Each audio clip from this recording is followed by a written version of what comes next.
Philly, living in KC, and he's like, Okay.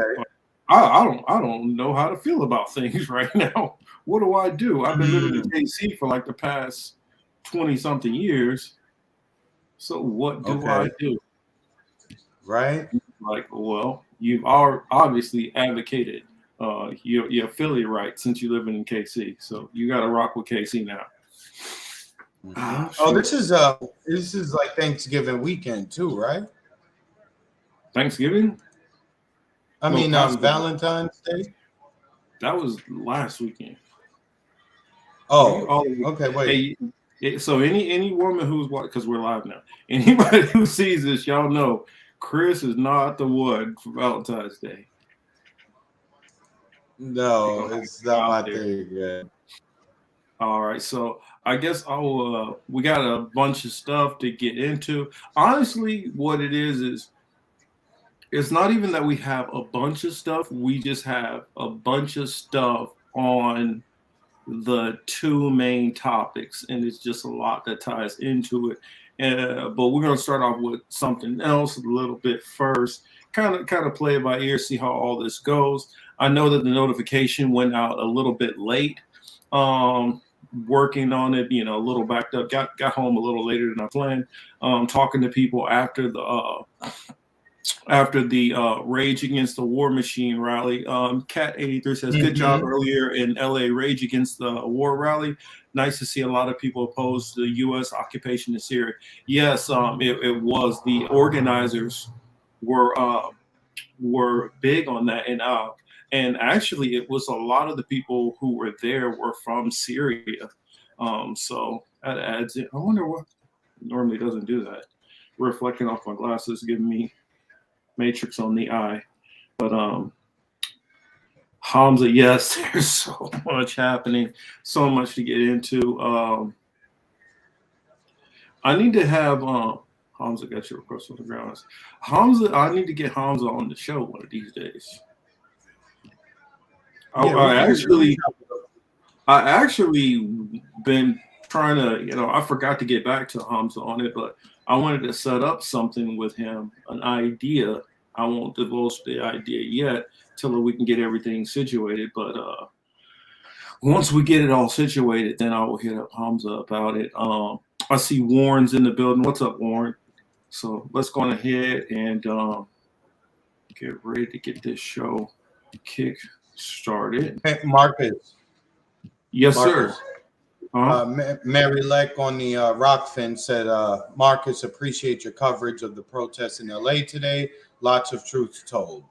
So I just want to shout out appreciate you so much, Mary. Definitely Mary Leck. Yeah, I also I did get your email. I've been looking at the video. I just haven't gotten all the way through it. You guys know I'm always juggling a bunch of stuff. I'm trying to speed read through a book right now. Pretty good book by author that I've just worked out a date for.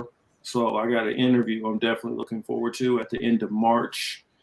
So got that. And of course, I'm always researching as usual. So let's go ahead and get this show kick started. And I figure the intro will give enough time for the rest of the people to pop in. Yeah. Hamza must have he must have been listening to us. Hamza, you got our phones tapped, like what you Dr. Dre in the studio, Hamza? Because we were just mentioning the Rage Against the War Machine. Not so much that they're shady people, but we were just talking about that. Right? Yeah, we were talking about some stuff before this, but we'll get into that. In fact, we might even start off with the Rage Against the War Machine. At least I feel like there's nothing controversial with anybody involved on the LA side. So let's get started. You were here because you got pushed to really get down to understanding this political matrix. There's a stunt double.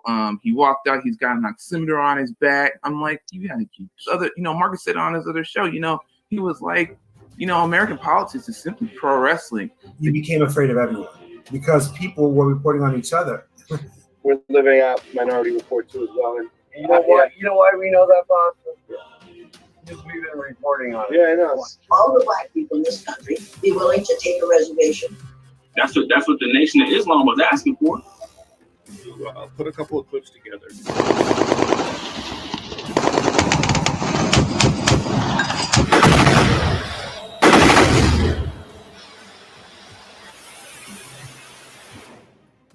It's crazy to see how much Martin Luther King really began to look like, damn, man, Malcolm was fucking right. I mean, what is the elite's end game? There's this assumption that as a black commentator or black journalist that you're not informed. Relationships, that's a skill we have to learn. It's even more kind of mind-blowing because we're supposed to be the multicultural space. Trying to drum up money to keep the war machine going so they can keep the donors happy. Yeah. Do the Chinese own part of that? Began a long time ago. Ukraine has had a neo-Nazi problem for decades. Proof of sanction, am I right? I don't know if domcopters will do it, but something's got to be able to save the world. From the private industry here. You know, like I say, people come on here and they can say stuff they don't normally say on their own shows, which is fine. Oh, it's McDonald's. Whoop-de-doo. Ooh. Their cholesterol is going to Yeah, good. Look, we only exist because we have the biggest military, kid. And silencing a person like Julian Assange. Because it affects everybody. And today, last week, believe you me, because they know who you are. They watch. They got people that's going out there. They don't want you guys having the conversations that you're having on this show. Mm-hmm. So it affects the political matrix today.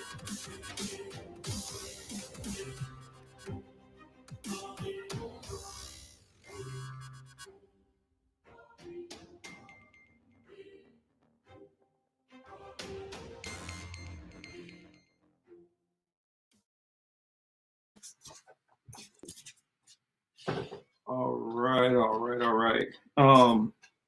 Sorry, I had to move some stuff around, so a little off for the moment. But you good, man. Yo, I keep looking over because the dunk contest is on, so I'm trying my hardest to be disciplined. But I can hear Reggie Miller screaming in my earpiece, like, yeah. So I know this is a little off topic, but there's this white boy, Mac McClung. Yo, he's dunking his ass off right now. So to anybody who's watching the dunk contest, like, he's going off. This guy, you going to huh?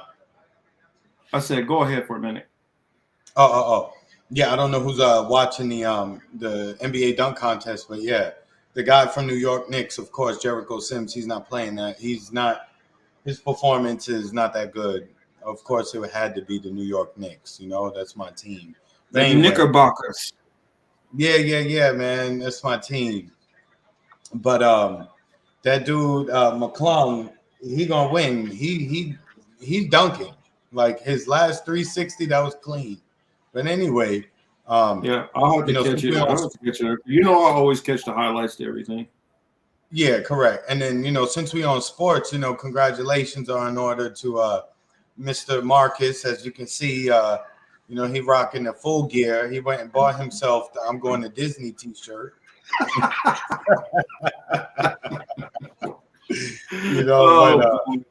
Congrats to the Kansas City Chiefs. I see your boys were so lit. They put the Lombardi trophy in the crowd. Hey, I ain't mad. I liked it because it was a moment of just some real shit. It wasn't staged. You gotta look at it like this. Of any team that if you said like the fans actually had help at all in any kind of way, it would definitely have to be the Chiefs fans because we make Arrowhead hell for opposing teams. But I know y'all don't want to be here to hear me, gloating about the Chiefs. So let's go. No, I'm saying, but you guys won it. The game was actually an entertaining game. They put out an entertaining product. I'm not here to get into, the scripts and all that shit that we were seeing.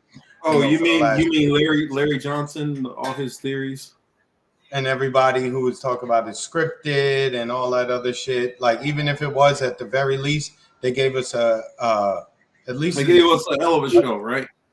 And they gave us several touchdowns. It wasn't just a bunch of kicks and 3 and out. So I was appreciative of that. Rihanna's performance was I could have done without it. Yes, she is with child. I don't know but- if you saw what on Instagram. Oh no! Oh yeah. for y'all that don't follow me on Instagram. Yeah, if y'all remember, what was it Friday after? Was it next Friday when Mike Epps was doing doing the Tootsie Roll? Oh man, it was an exact replica of that.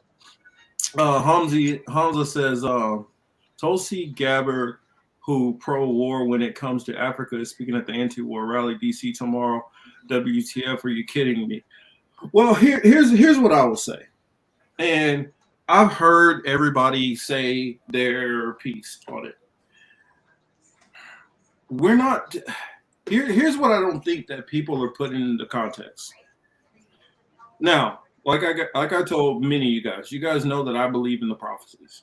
I believe the prophecies are going to happen. There's no way around them. But if you don't want to, let's just keep it as simple as possible. If you don't want half the world to be blown to bits and die, you should be against this. So it shouldn't matter if this person is not great on this issue or that issue or that issue. I say it simply like this.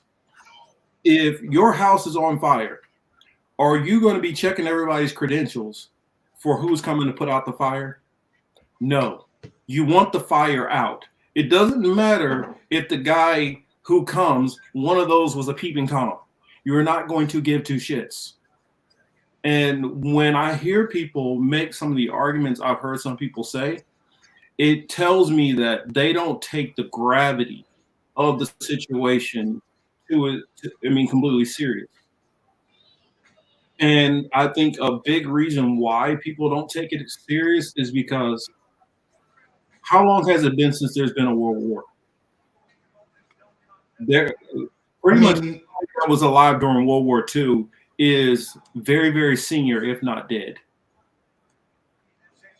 I don't know. So I'm sorry. I mean, I guess, go ahead and weigh in. I was going to say, I guess it depends on what we want to define a world war as, right? I mean, if we look at what NATO has been doing, pretty much since, let's just say our informative years during the 90s, right, Marcus? If we've if we take an honest accounting of what that organization has done, I mean, it's hard to say that the world war has ever stopped, right? I guess we would be expecting a world war in, meaning like more aggressive offensive output by nations, like very pointedly, right? Not through proxies this time. It would actually be coming from places. But that's a Cold War. That's more Cold War or proxy wars versus like actual full-blown world war. I mean, when we go into like the difference between that, I mean, literally when you're in a world war, like for instance, those people were like, well, I just work at Forever 21.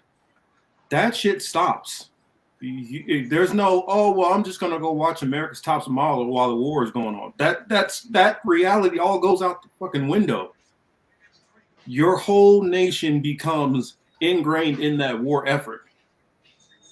You will deal with famines. You will deal with power outages. You will deal with all kinds of different things. So it's not like, and what it is Americans are so used to war not being on this continent, not affecting them, not feeling effects of it.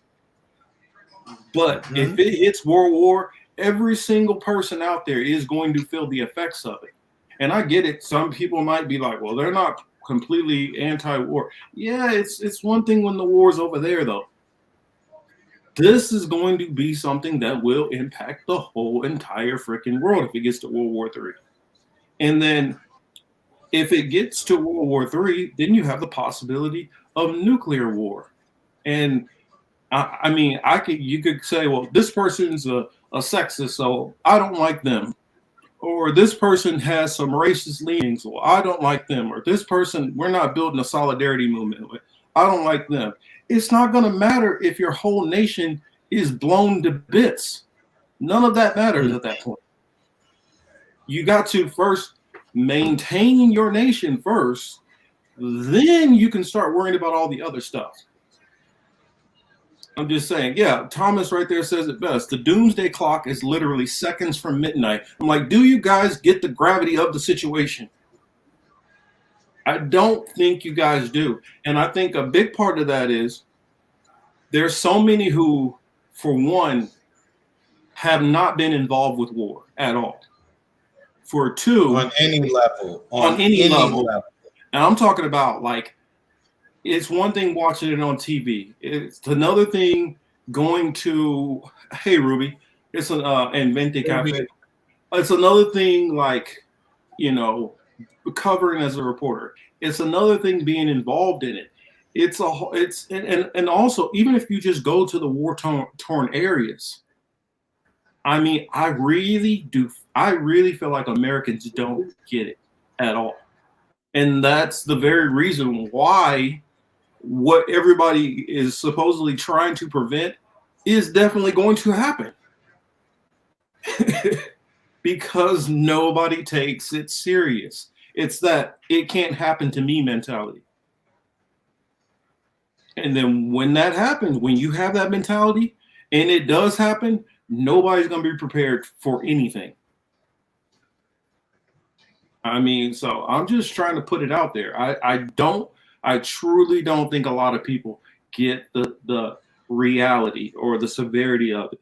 And if you call yourself, if you want to even just preserve your own safety, just in the best interest of here, I'll give me another scenario.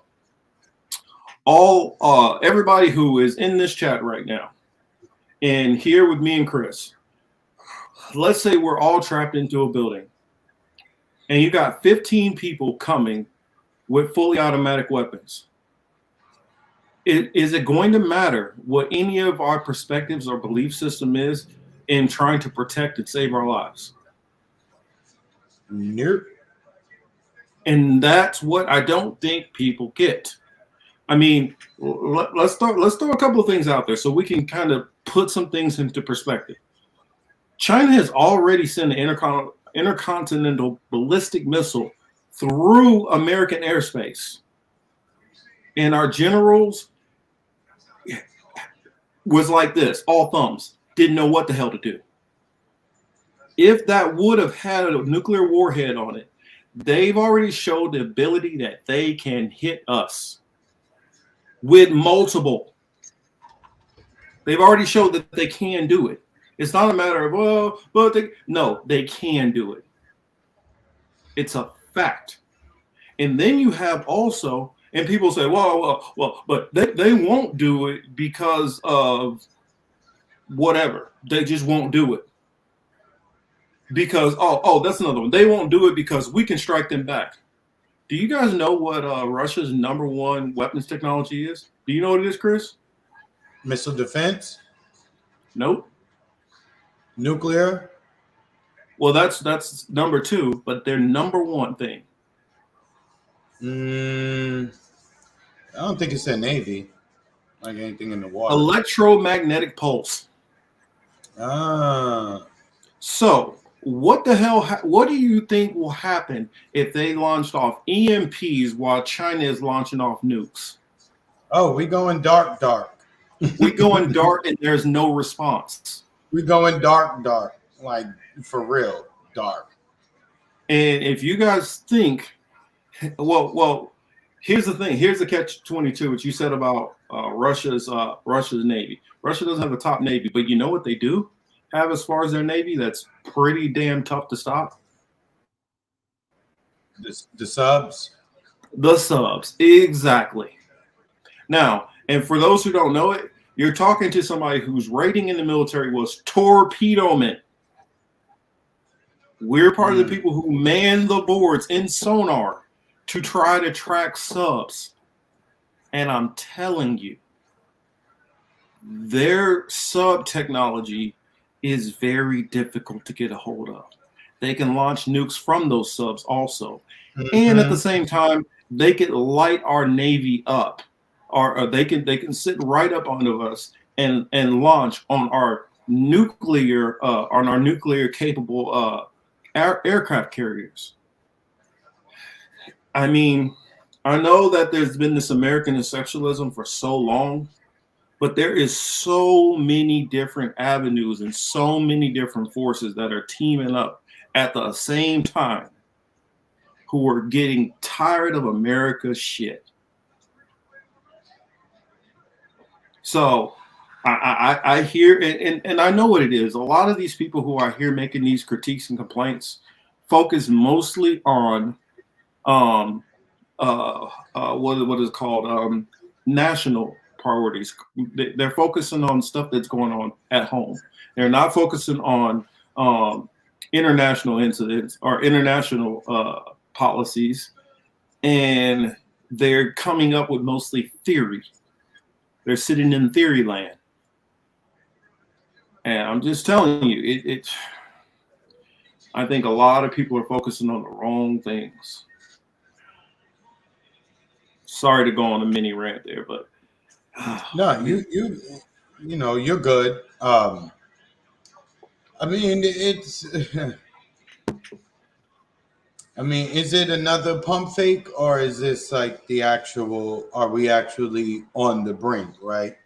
Just something worth examining, right? Because we know the rulers like to play with us. I mean, we just came out of stuff. We're still dealing with the latest fuckery, shall we say? You know, and they make moves and make things look a certain way, and maybe it's not. You know, so I don't really know. Just because us over here are doing fuckery, don't mean that. And that's one disagreement which I've had with a lot of people who are kind of within our sphere of thinking. A lot of them lean more towards the elites they care nothing about countries. They're not attached to any kind of country ID, and they'll just shut down shop and then move operations to somewhere else. And even if it's not through loyalty, they still have enough power and influence over other countries to be able to set up shop somewhere else. Well, I disagree with that. I believe that you have other nations which they've gotten themselves strong enough to say, you know what? I don't have to be up under you anymore. I don't have to deal with what you dictate to me anymore. I can tell you to fuck all the way off. And I feel like China and Russia, for one, if you look at it, Russia has always, I know some people say, oh, well, Putin, he spoke at the WEF, 3 years ago. None of that matters. The reason why none of that matters is because in this whole game that's being played between these different countries and world leaders, you still got to have somewhat of a poker face. You got to show up, talk for your nation. You got to play the politics of it. You can't just go be a hermit and sit off to the side and not engage. And many of these countries, like I don't know if you guys remember what Xi Jinping, when he was talking to Justin Trudeau, right after he was like, yo, don't be, I think he had leaked some of their conversation or whatever, and he jumped all off in their ass. And then what do you do right after it? Start smiling and playing but I guarantee you, if you saw him behind closed doors, it was no smiles about what was going on there. And probably a lot of anger going on.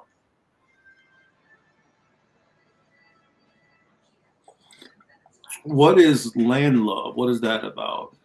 I do believe that the countries are nationalistic, but we got to remember. I put it this way: if somebody has always treated you second class, and you now have the opportunity where you have the upper hand, I put it this way: how many of you guys work for somebody? Probably a lot of you. If you hit the lottery tomorrow, how much would that change the relationship you have with your boss? Now, some of y'all have great bosses. Some people, they're like, hey, man, my boss is straight. I ain't got no problems with it. But I guarantee you a whole lot of people out there, their relationship with their boss would go very different the moment they hit that lottery. Am I right or wrong? Am I talking good, Chris, or am I just talking? No, you good. Because I just don't think that there's enough people who are literally taking this serious. Well, we got 5 million people impacted to the worst case than anyone. Mississippi, also interesting things right in the middle of almost. Oh yeah, we're going to talk about some of that stuff. Thoughts on the impact of East Palestine. We'll get into that. We don't want to jump ahead too far. I just wanted to put, because it was on Rock. Shout out to Geography Pro. You know, he put that was his comment. So. Oh yeah. Well, make sure star that comment, and then we'll come back to Geography Pro's comment. Got it. Yep. Exactly. I wanted to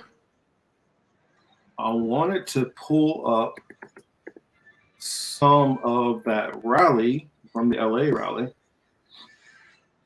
It's weird. And when I go straight to the channel, it's not even showing it. I literally have to go in and go click under live. And that's something we're going to go talk about too. All right, so make that larger. Okay, cool. And let's share it on the screen.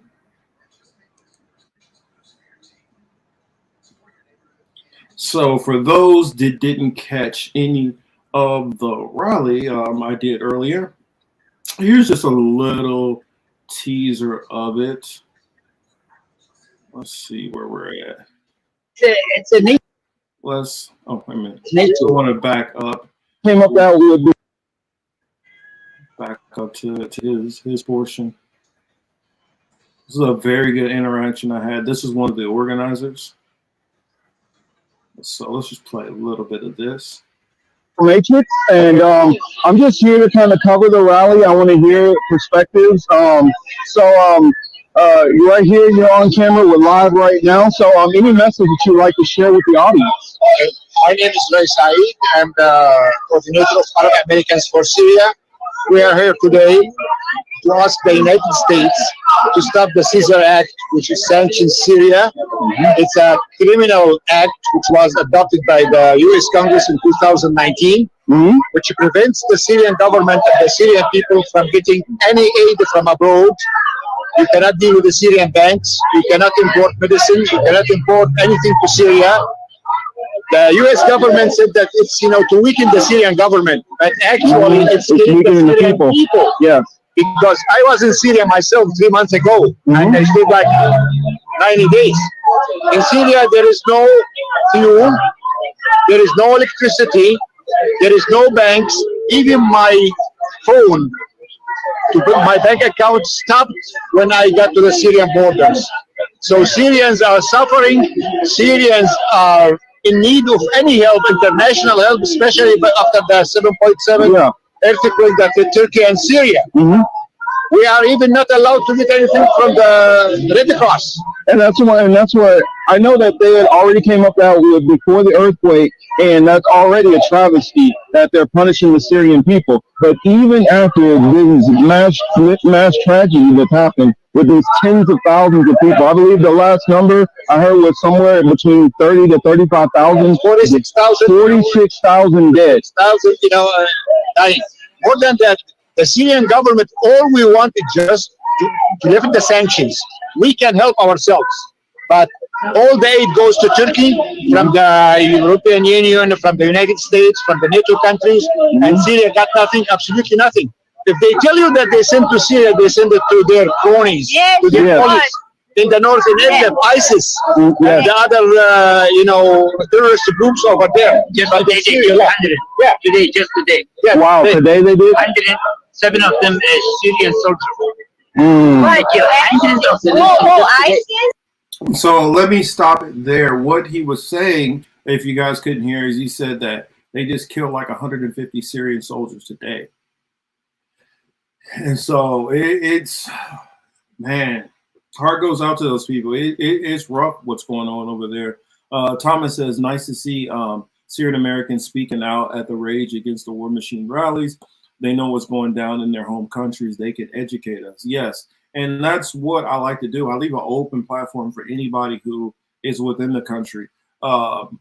Even if I think that, well, maybe I don't think that what they're saying is entirely correct. They live in that country, so I want to hear their perspective. And then through getting their perspective out, if there's a contrary opinion, I'm speaking, of course, not on this subject, but just subjects in general, it allows that conversation to get going that we do not hear in the mainstream. And so I felt it was very important. So for this one, it is on the channel. Just make sure to, I guess you have to click the channel, then go to live, and you guys will see it up under there. But definitely recommend it. After I clicked off the camera, there was had a couple of conversations with some people there, and it's a lot of passionate people. Look forward to some interviews with some people that I will be doing some collabs with later on. But I definitely recommend checking out the rest of this live stream.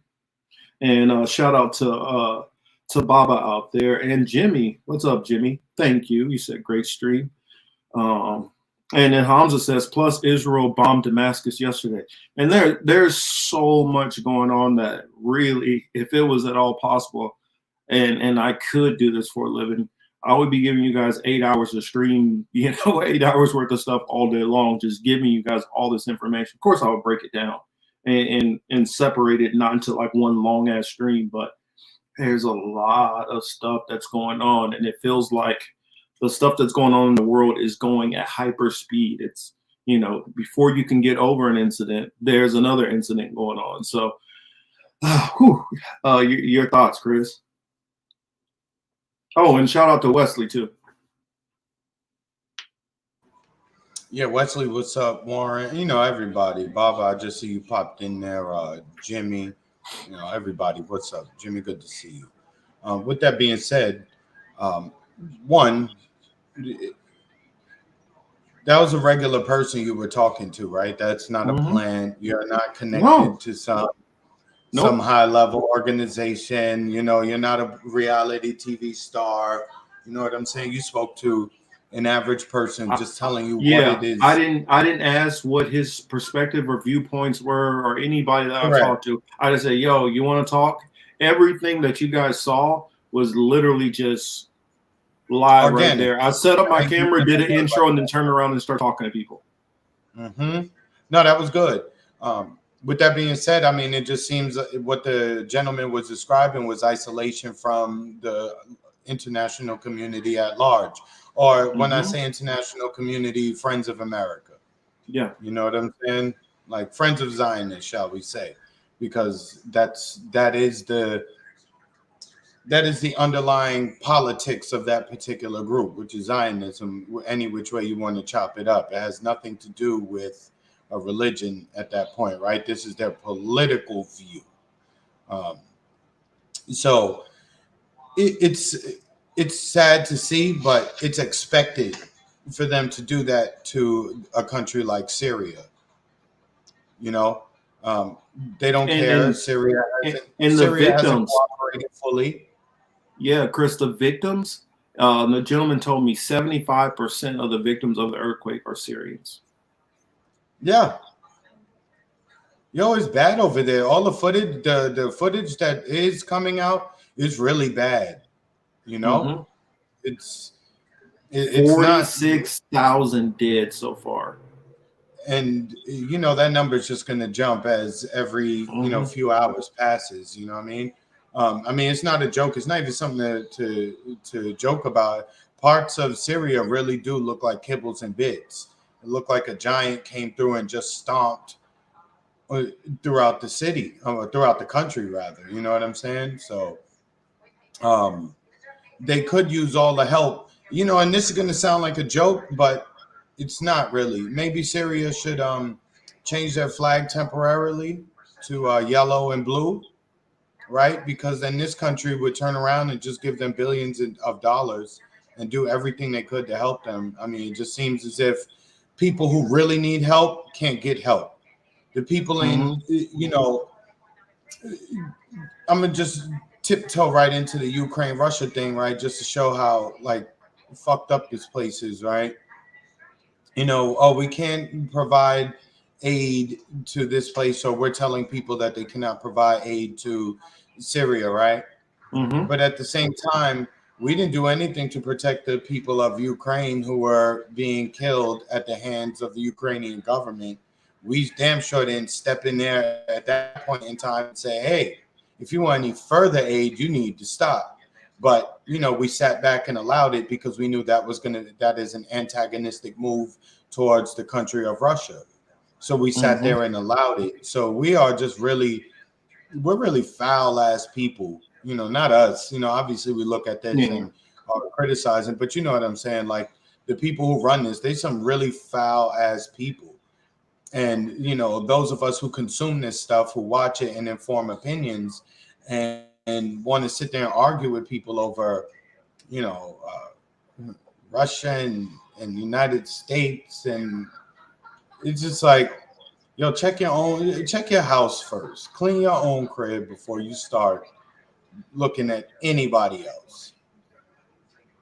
Yeah, I was reading this comment over here from this one from Himcar. I guess he was replying to you. Let me read what you said before. It's, well, I don't know where that was at.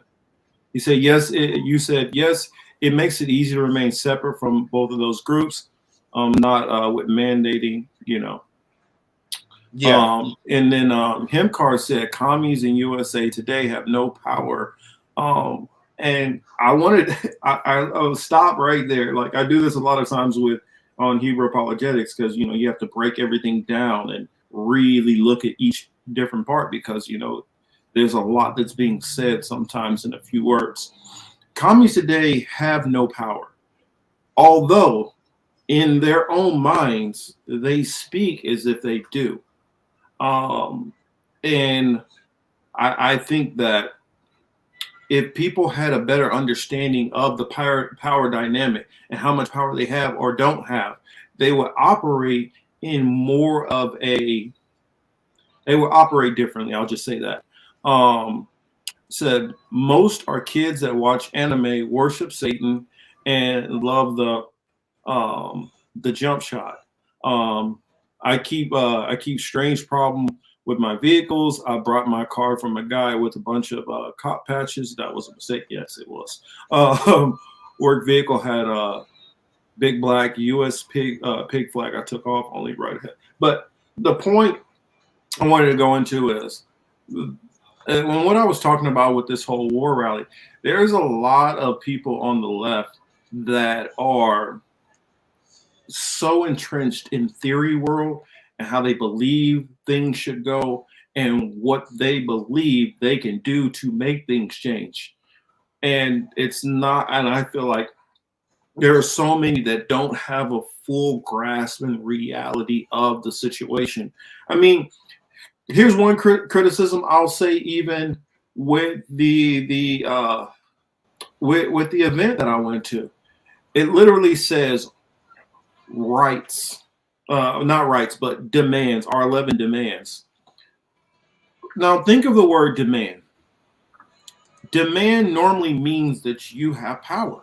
You can only make a demand when you have power or leverage.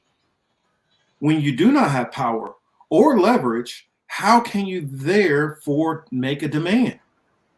You can't demand anything. It says demand that NATO be broken up. That's a want. That's a desire. That's a goal. It's not a demand, because we have no power to enforce something like that. We have no power to get Julian Assange free, like a lot of people say. We have no power to do any of these things that people are talking about. Marcus, you know, I'm glad you brought that up. And this is something that you and I, we touch upon every so often on the show, probably from the very start. I just see my man, Mr. Streets, entered the room. Streets, what's up? Yeah, bro, what's up? I see you. To the extent you mentioned these people with theory, again,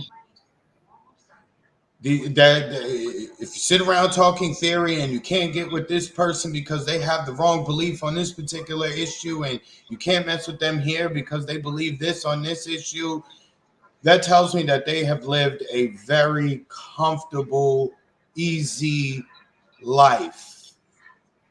That tells me you have had relatively no pushback. You've really just sat in your room and read books and had it easy. You know what I'm saying? Because where the type of life I live, you live, most people live, man, we ain't got no time to sit around fucking talking and thinking about and reading about theory all fucking day. Like, bills got to get paid. Yeah. You know what I'm saying? Kids got to get raised, all these things you got to do. And I mean, you want to have some kind of social life too before you turn yourself into a goddamn incel, show up on this damn camera just looking like you ain't had a bath in 6 months. You know what I'm saying? So to the people with theory, man, they really crack me up because, yo, you got to go outside and you got to make moves and decisions practically. Yeah. So these people, Jimmy said, there are people sitting by their dying relatives under rubble. Yes. While help can't get in, and our media completely ignores them just because we deem them rebels. Exactly. It's all in a matter of how they, Malcolm X said it best, how the media has the power to make the good guy look like the bad guy and the bad guy look like the good guy. And that's what literally goes on. I starred Baba's comment because I want to come back to it. And I definitely want to come back to, was it Hemkar's comment? We won't forget that. And geography too. Let's see. Make sure to remind me on those. Yeah. I got his separate. But Baba said a comment there that I'm like, yeah. Where was it about there we go. These know-it-all demand makers, have they ever smelled war? If they have, they know they can't change it. I mean, what we mean by smelling war is, do you know what it's like to smell burnt flesh? I mean, can you fathom that? Like, literally, people dying around you and stuff. Marcus, even on a regular, even on a street level, right? Not Thanos level shit, right? Yeah. Just on some street level shit. I mean, have you ever been sitting in your house chilling and then had to drop to the floor because bullets was flying? You know, like literally flying through your place, not just you heard gunshots. Yeah, like flying in your vicinity. Yeah, that, you know, the police have to come into your house. They got to dig in your wall. They have to collect that stuff. I mean, and those are random bullets. And that has an extremely profound effect on a lot of people, especially those who ain't never been through shit. So, you know, when we start talking about war, it's like, man, y'all couldn't even deal with it on this regular level, much less on a macro level. Yeah, I mean, I'm sitting there saying like, and again, these people ain't never. I was gonna say, for the most part, these people don't even really leave their house. Mm-hmm. A lot of them look like they don't. A lot of them look like they don't work. I'm not knocking people, right? So I don't want to take it as that. I'm just saying a lot of them really look like the way they conduct themselves online, right? This is the conclusion that I draw. Like that, they don't really leave their house much, and they don't really deal with people who aren't even into this kind of shit. Because most people you talk to every day, you come across, they're not into this stuff the way that you and I and the chat is, and people who use social media for these particular topics and these issues that they care about. Most people got their head down and just trying to pay their bills and keep food in their refrigerator and gas in their tank. You know what I mean? So some of them other people, man, they just be talking the talk. Look, if people want to show up and speak about stopping another violent act such as war, right? Something that's going to erase lives. Short of anything involving any children per se, right? Like it is what it is, man. If people who you didn't agree with yesterday or today saying like, yo, you know what? This shit that's coming up, we all need to like speak out against this. Let it be for that day. You know what I'm saying? That don't mean that y'all are married. It just means that you have a similar goal. Why not just work towards it on that front? You know what I mean? All other fronts, you could just cease fire. You know what I mean? You could chill on the other shit and go right back to it. But for this is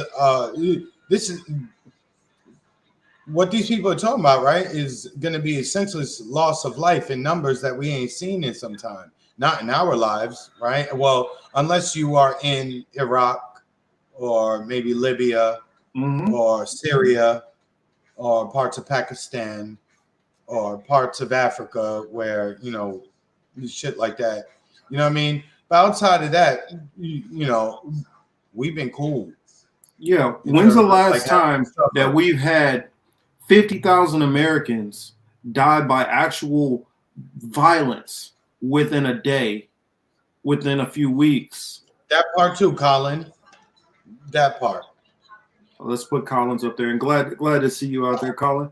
Said the reality is no one will be talking about the rally in a significant way after 1 week. Watch. Oh, I know that they won't, but the goal is to get the awareness out there, and maybe you can spark other movements. And I hear people complain about who's necessarily at the things and the celebrities, and oh, it's about, you know, upper middle class and fighting the class war stuff. Class war is not going to matter when you are in a mass, when the country is actually at war. People think after 9/11, you know, Iraq and Afghanistan, we were at war. We were not at war. That was the United States going in and invading a country, just basically on a macro scale, what Israel does to Palestine every day. That's what we did. It hasn't been an actual war. A war is you feel losses on both sides. It's not lopsided. The fact that we felt nothing here in America tells you we weren't at no kind of actual war. And I don't care if you got to get Mike Tyson to the damn rally. He has nothing to do with it. It gets attention. It gets on the news. It wakes up the consciousness. That should be the goal. It shouldn't be about who gets the credit for it. And we say this all the time.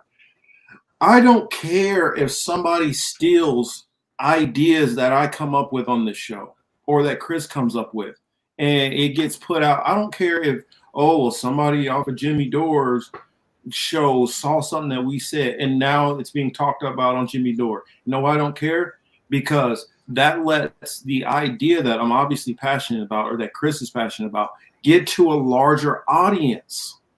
That's what's most important. It can't be so much about, it's not the right protesters and it's not grassroots. It's about getting the message. Did you get the message? That's the point. You know, Colin, to Colin's last comment. Sorry, Marcus. To Colin's No. Go ahead. When he says, this one here. When he says, but people are making this about what they are against versus what they are for. Again, it just seemed like a lot of virtue signaling and grandstanding shit. You know what I'm saying? Yeah. Quite honestly. Yeah. Look, if you didn't want to mess with it, you didn't want to be a part of it, you didn't like it, you feel people are grifting or whatever, then just stay away from it. You made your comment, that's it. But I keep seeing people making this bigger and bigger and bigger and bigger and bigger. And it's just kind of like, all right, you already said you don't like chocolate chip ice cream. Why are you complaining about people who do like chocolate chip ice cream? Just stay away from them people who like chocolate chip ice cream if it bothers you that bad. You understand what I'm saying? But you keep standing out here on the corner like Jehovah's Witness, you know, preaching the good word. And it's just, all right, now it just seems like you want attention. Well, and I would throw something else out there. And I'll ask you this question, and I'll ask the chat this question. Yeah. If we're dealing with a situation of World War III, Armageddon, possibly. Does it matter that the person you get the information from, it beats his wife? Do you no longer want that information because it comes from a person who you might consider a degenerate? Are you so high on your principles that you're like, I will take the risk of not getting that valuable information? I stand that much on my principles that I'll take the consequences of something catastrophic happening to me just to not hear from this person I find reprehensible. Well, a perfect example was the movie Silence of the Lambs. Now, they're trying to find a way to stop a serial killer, to save lives. Did they say, you know what? That Hannibal Lecter guy, even though he could possibly help us catch the guy, let's not listen to him because he's a horrible person. Wherever the information comes from, the information is that person, you deal with that person and their core or their morals as separate. A lot of people look at it as, well, you're platforming people. It's not about platforming. It's about the information. In particular, I'm talking about Scott Ritter. There is virtually nobody out there in independent media that has the expertise he has. Virtually nobody. Virtually nobody. So you're saying you don't want to have an understanding of that information? That's more important to you, to not be able to bring awareness to people, the gravity of the situation, because of how much you detest this person. That's why I mentioned specifically virtue signaling. It's like, yo, these people really, I guess they must walk a straight line. They have never fucked up. They've never done anything wrong, or the things they have done wrong. And apologies. I know I'm probably going to piss some people off saying this, but this is just how I see it, and I'm trying to be honest. Yeah, it's true. Like I said, sometimes you got to take a step back and look at the larger picture. You know what I'm saying? Again, if you're a Democrat and you love Obama and you hate Trump, a hurricane comes through and fucks your crib up, but your neighbor's house is okay and they're offering you, food and quarter and all this other shit, you're gonna be like, no, you had a Trump flag on in your lawn. I mean, that's essentially what we're talking about here. No. And this is mostly come from, I'm just going to, I don't really know this person at all, so I don't really care. But the person who I've been hearing, is Anthony still in the chat? I've been watching his going back and forth with Zainab. I don't know Zainab. I don't really know much about her. I just know the name. But I'm watching that and I'm just looking at what she's saying and I'm like, I don't agree with you. I don't think you take this seriously. I don't think from your responses, I don't think that you believe World War III is imminent or nuclear war is imminent, because you're speaking from a sense of as if you have options, as if it's like, you know what? I know my house is on fire. I'll pick that fireman, not that fireman. You don't have these choices. And it's time to stop acting like that. Don't look a horse in the. I'm sorry, and I was very disappointed with Medea Benjamin. I get it. Her staff, a lot of those people felt like, well, we don't like these libertarian people, because that was their gripe. Libertarians. I think a couple did bring up their gripes with a couple of people brought up their gripes with Scott Ritter. So I heard Scott Ritter was one of the people were upset with, the fact that it's libertarians organize it, and what was the other one? I'm forgetting. It was, what was it? Libertarians, Scott Ritter. Oh, and Jackson Hinkle was the other one. I don't care that Jackson Hinkle has somehow managed to get all of this attention and whatever. The fact of the matter is he going to bring awareness to a bunch of people? Are people going to watch his content because of these other people? And it could possibly alert them to the gravity of the situation. Yes, you don't have to like any of these people. I mean, I heard some comments what Jackson said, which I didn't even know he said it. And I'm like, honestly, if he said this stuff in front of me, it probably would have been a problem. But you got to put all that stuff aside when you're dealing with such, grave issues. Just my opinion. Yeah, Anthony said, "Yeah, I just gave up." But I was watching your back and forth with Zayn that day, and it was just there's so much I wanted to say, but I was like, you know what? This is clear. This person, she's living in her own bubble. So, I mean, if she listens to this, hey, it's not personal. I don't have any kind of gripe or beef against you. I just think you're wrong. Yeah, I don't, Marcus, but at the end of the day, this is an anti-war rally. I believe that the biggest anti-war rally I ever saw in my life was in the lead up to the United States invasion into Iraq. And when I saw those images on TV, and keep in mind at that time I was like, like 19 or so, whatever I was, you know what I mean? I remember like, oh shit, you know what I'm saying? There's a lot of people outside, like damn, all over the world, right? Not even just the city. And I remember seeing that, and I thought like, oh, this is gonna have an effect. Still happening. All right, fast forward. WikiLeaks, Julian Assange. I think, oh shit, look at all this. This is gonna have an effect. Like we actually got them on video, and they're shooting civilians. This is going to have an effect. I didn't realize that. Colin said still that killing civilians. She has a personal beef against Brenna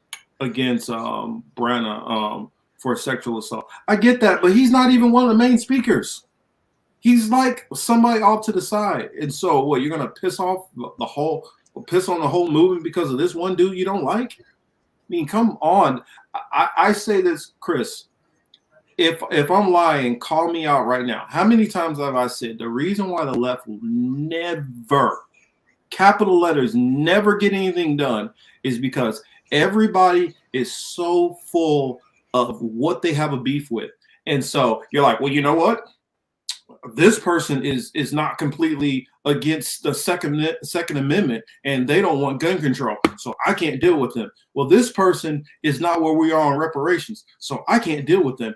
This person right here, they don't accept my views on non-binary, trans, inclusionary, so I don't want to deal with them. The fact that you guys separate yourself into a million different entities when the only advantage that we have against the masses in the wealth, I mean, not the masses, but the wealth, the power in this country is numbers, and you split yourself off into small numbers. This is the reason why you will never get anything accomplished. Never. Anything, nothing. And you always have these, well, you need to have option A, option B, option C, option D, option E. And you guys everybody needs to agree to all of these things. The civil rights movement did not get where it got because it came up with, 35 demands on what they expect. Had one singular issue. The same thing with the LGBT. Well, before, I don't even know if T was a part of it, but lesbian, bi, and gay, whatever. I don't remember what the original one was. I just know it was lesbians, gay, I think queer. I don't know. But the reason, how do you think that they got the laws which they got? By pushing a policy at a time and putting all their might behind that one thing. You're not going to get all 50 things at the same time. That's not how any of this works. But I don't think enough of you guys get or grasp that concept or understand an actual strategy of accomplishing things. Sorry, I'm apologize. I did not mean to get all spun up and go in like this. This is not my goal. But these are just some things that I've been thinking, watching the left and being a part of the left community. And like these people, nobody's ever getting anything done. They're just not. No, you got to check 98 boxes before you can do something. And then, the first step is being accepted. So, after you check your 98 boxes, then you get accepted. Then you got to check another 98 boxes to be able to speak and to do anything. So look, at the end of the day, if you're not trying to stop something like this requires drastic measures. The rally is cool, but it's going to be ineffective. Let's just be honest. As Black folks, we have watched our people march and march and march and march and march and march and march some more and have Million Man marches and have more Million Man marches and more marches and more marches. You get the point. So while it is good for awareness, it's good for people to be able to connect, network, I would just say take from it what you will and what you can. You know what I'm saying? But don't expect this to actually have any kind of effect. You can't even affect your own Congress people, right? Because people who live in Queens and the Bronx, they can't even get AOC to do no shit. So how you gonna tell Boeing, dog, don't, hey, look, you know what? That order you got, don't fill that. Just stop production. Yeah, I You mean, know what I'm saying? Speaking of that, I think that's a good segue to be able to go into New York politics a little bit. I could probably do the whole stream ranting on my frustrations with the left, and why I'm so disappointed in I'm not even gonna say disappointed. I don't really care anymore. Why I just have lost all confidence in them even accomplishing anything. I've always knew that there was a power dynamic that was going on. I've always known that. But I thought that at least if everybody was able to hold together, hold the line on at least one subject, we could get something done. But I realize it's never going to happen. There are too many people who can't say, you know what? Let's put everything on this one movement and push all our force behind it. No, there's somebody over here that's saying, well, what about my issue here? And nobody has enough time or patience to get that one thing done. And then all the people who support this thing move to that. And then after that, all the people who support this thing move to that. It's this all or nothing approach on everything. So, guys know the old saying, a bird in the hand is worth two in the bush. Keep what you got. Quit trying to grab two things at the same time. But I know we'll probably tick off some people. We always try to stay out of the fray, but it gets hard sometimes. We'll comment on it. And again, you know what? Like I always say, I don't mean harm to anybody. You know what I'm saying? I'm not talking shit about anybody. I say what I got to say. But let's just keep it real. The desperate times calls for desperate measures. Yeah, a rally is not a move of desperation, right? I always say this: if you're following all the rules, why are they going to take you serious? You apply for a permit. You told them the time you was gonna come. You told them the time you're gonna leave. You're gonna bring garbage bags. You're gonna clean up after yourself. You understand what I'm saying? You're going to the people who you're telling to stop this, and you're asking them for permission so that you can just sit in their backyard and have a rally and tell them, no, please don't. And they're going to do it anyway. Yes, you've registered your dissent. Great job. Something more dramatic would be stop participating in their political shit show. How about that? We say it all the time. How do you delegitimize the system? Start participating in it. That's what I'm saying. To me, that's more of a radical move than showing up, holding rallies and marches and shit that they permitted you to have. Like, if you're not going to disrupt shit, and you're doing it on a Sunday at that, right? You're not even disrupting the work day, the workflow, no nothing. You're doing it on the day when most people are going to be like, oh, all right, cool. I'm sitting in the house. You know, the All-Star game is on. You know, we had some cooking we going to do. You know, it's cold outside. You understand what I'm saying? Like, I mean, but I if this was the first strike. Oh, sorry, you froze. You got to agitate power if you want to do it. No, I'm just saying you got to agitate power. But again, you know, agitating people and all this shit I'm saying requires a sacrifice. Are you ready to make that sacrifice? That is the question that we ultimately need to ask ourselves and all our friends. Are you willing to make that sacrifice, and what are you willing to sacrifice? And can you stay consistent with what you're doing after the sacrifice is made? You know what I'm saying? Because the sacrifice don't come with you getting Grammys and, you know, Billboard awards, you know, like in those type of sacrifices. Yeah, I mean, like a perfect example, you brought up AOC. Well, let's bring up somebody else. AOC that remind me of your boy Richie. Your boy, Mr. Richie Torres. He got himself but if you guys haven't heard it, I'll just let it play in its entirety. It's only 2 minutes long.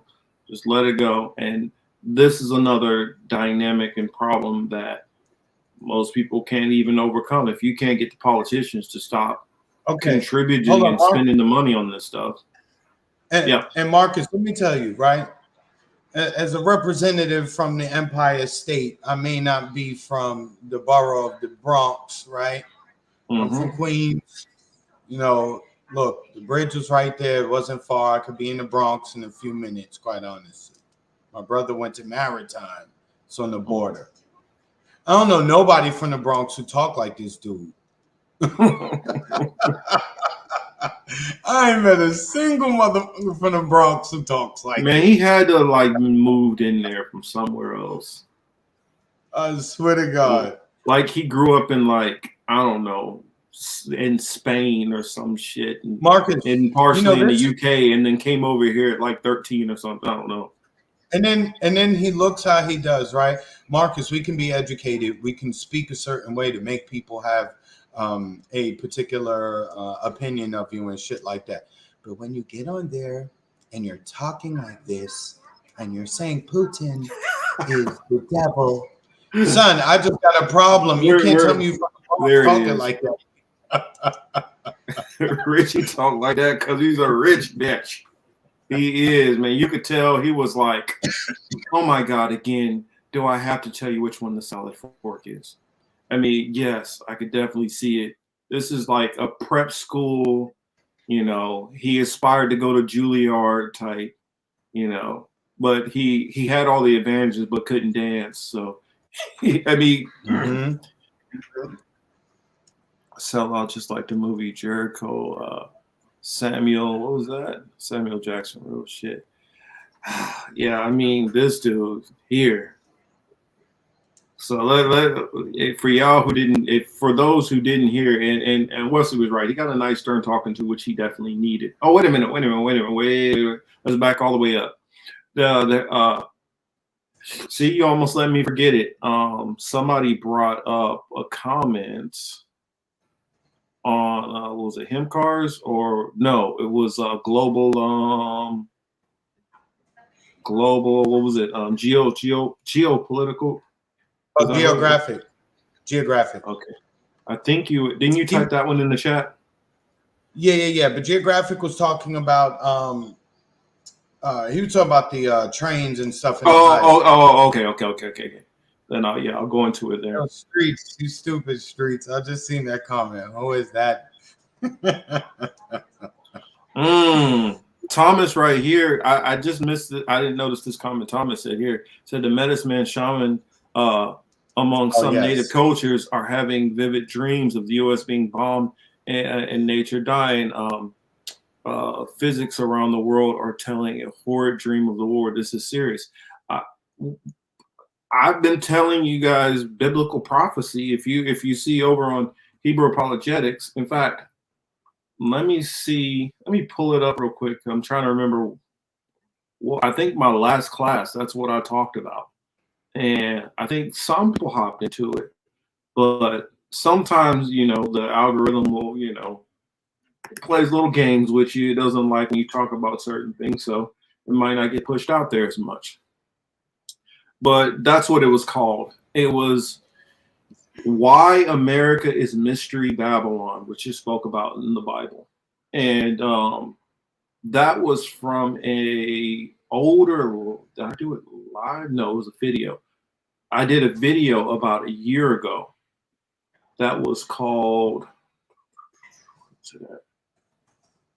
Who is Mystery Babylon? And I put the image, Babylon the Great is fallen, is fallen. And I've been asked Chris, am I lying? Have I not been talking about this coming for well over probably 2 years now? That what? I've been talking about that we are heading towards World War III, and the U.S. is no. Going You to never get said nuked. that. That's cap. That's cap. You never said that. You asshole. Look, I'm just glad you laughed, man. But you definitely have been saying that for some time, And Definitely. people and hasn't everybody been looking at me like I was crazy? Dude, there's been some streams on here where people are like, man, whatever, we don't know about that. Marcus, even I was a little skeptical. Look, a year and a half ago, I was a little skeptical, but I didn't say, okay, Marcus is stupid. You know what I'm saying? Like, I'm just going to ignore everything, right? Mm-hmm. But I just sat back. Okay, I held it in my head. Okay, this is what Marcus believes. But I just been watching shit. It's almost like every other day. It's just like, damn. Okay, another drop in the bucket. Next thing you know, the bucket's like halfway full, and that means we almost at that point. You know what I'm saying? Yeah. Like, we don't want to get it to the point where it's full, but it just looks like it's going in that direction. Yes, Thomas. Chris has been hearing about the prophecies for 2 years. Thomas, yes.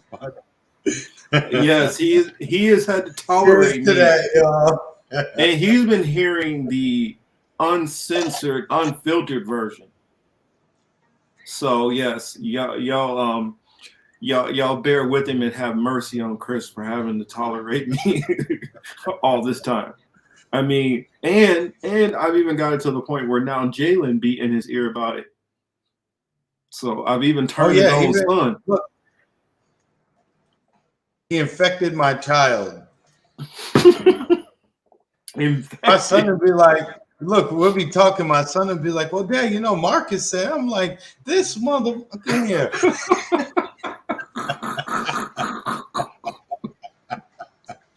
Hey. But it's all good. It's all love. You know what I'm saying? Because I always say it take a village. You know what I'm saying? Yeah. I'm Uncle Marcus anyway, so. Oh, hell yeah. And it's all good. It is what it is. Them boys know that, hey, if they could pop down in LA tomorrow. If they Chris's kids, I'm gonna take care of them. Oh yeah, they come trained too. So Oh yeah, because I'm gonna need somebody to go wash the dishes and yes, that's what they train. They know how to do all that shit. They probably even cook you a meal and shit. Oh shit! Yeah. I'll be in here like chefing it up, trying to show them. Mm-hmm. But yo, let's play the video so we can get these jokes off on this dude. I'm embarrassed to say he's from New York. You know what I'm saying? Look, he's from a part of New York. Oh, you embarrassing him, but you wouldn't embarrass a Ja Rule? No, Ja was straight, man. He had some bangers, man. He from Queens. Even though he was a 12th degree pink belt. Yeah, that's fine, man. It was cool. You know what I'm saying? He had some bangers, though. You know what I'm saying? Like Put It On Me, Come On, I Still Understand When You Go. I mean, that's a different song, but you know. For those that didn't catch that reference when I said 12th degree pink belt, 50 when he was making fun of him, he was like, "Yeah, my boyfriend Jeffrey Atkins, he's a 12th degree." It's like, don't they know I'm a 12th degree pink belt? I will karate chop him. Oh man, what song was that? I don't even remember what it was. What was it, Wankster or something? Or Mini Men? I think, I don't know. It was old. Yeah, no, it was the skit before Back Down or after Back Down. Yeah, Back Down. That's what it was. Yeah, after Back Down. When he was like, "What?"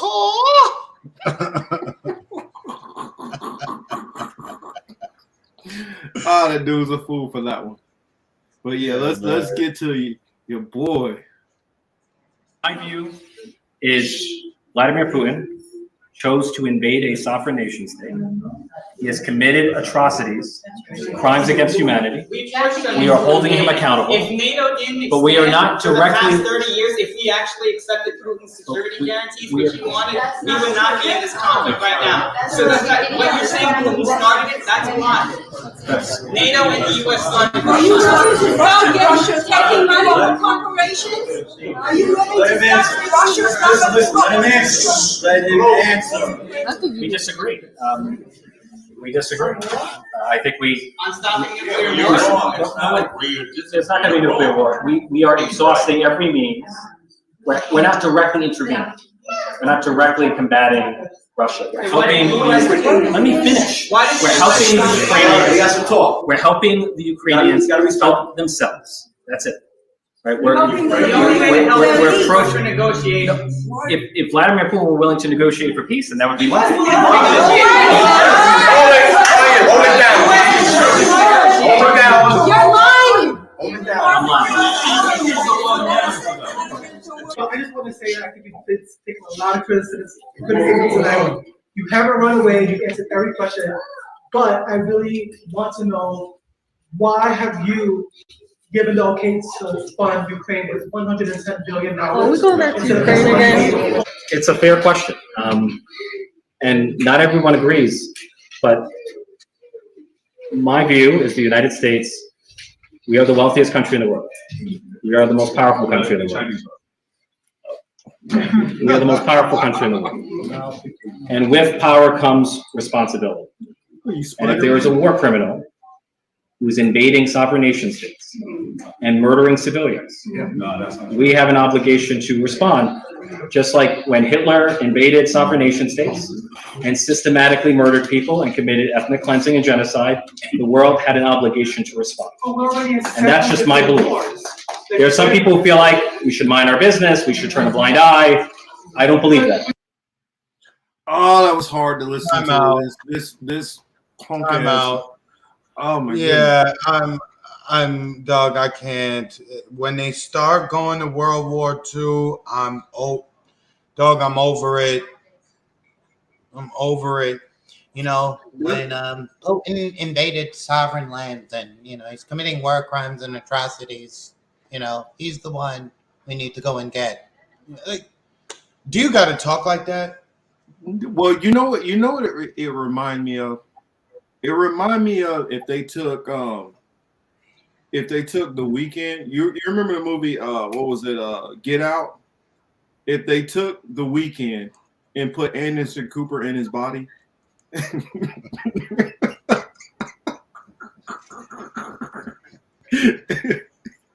It's like they shaved him down, cut his hair off, you know, put like a stick up his back to make him like all arched up and everything.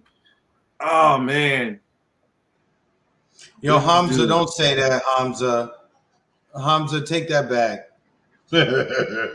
No, ain't nobody making Jesse. No. That's what doesn't take it back. Hamza, look, you know what, Hamza? That's extreme. That's an extreme. Jesse Lee, you don't get dumber than Jesse Lee.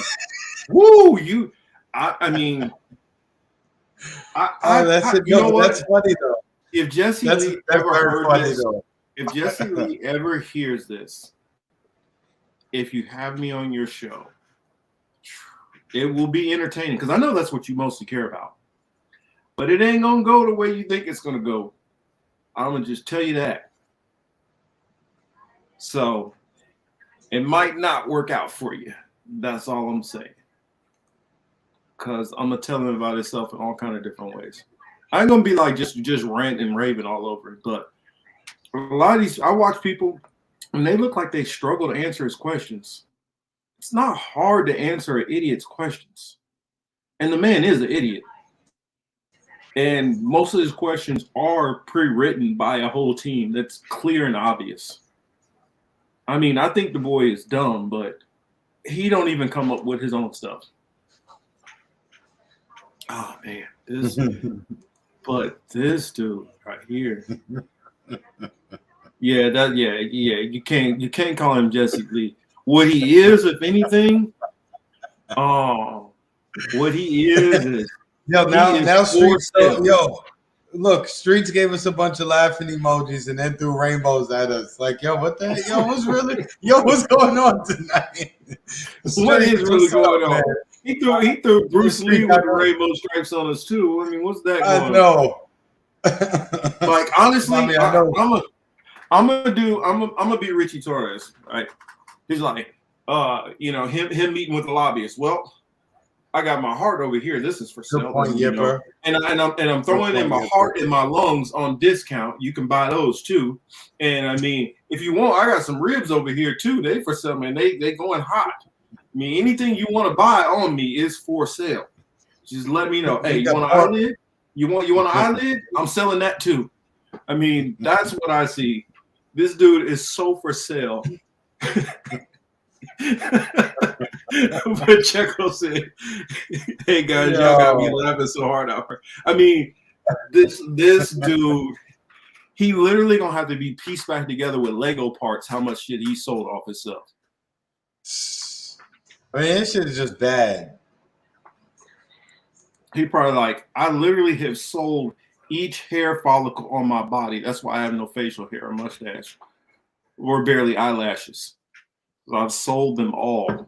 You don't get no more of a obvious clear sellout. I mean, you have the Corey Bushes out there where they not only selling out, they helping other people look good selling out. Like, you remember the AOC thing, right? Which thing? There's so many at this point. AOC when she's trying to act like she's a black Baptist preacher.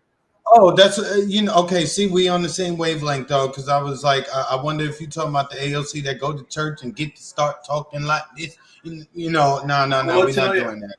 I'm gonna show y'all these two videos. I know we're taking the show all the way off the road right now. We're going off the rails for a moment, but I wanted to show this to somebody at the time, but I couldn't remember the video, and I'm like, yo, that's what they did. They did a bad version of this video.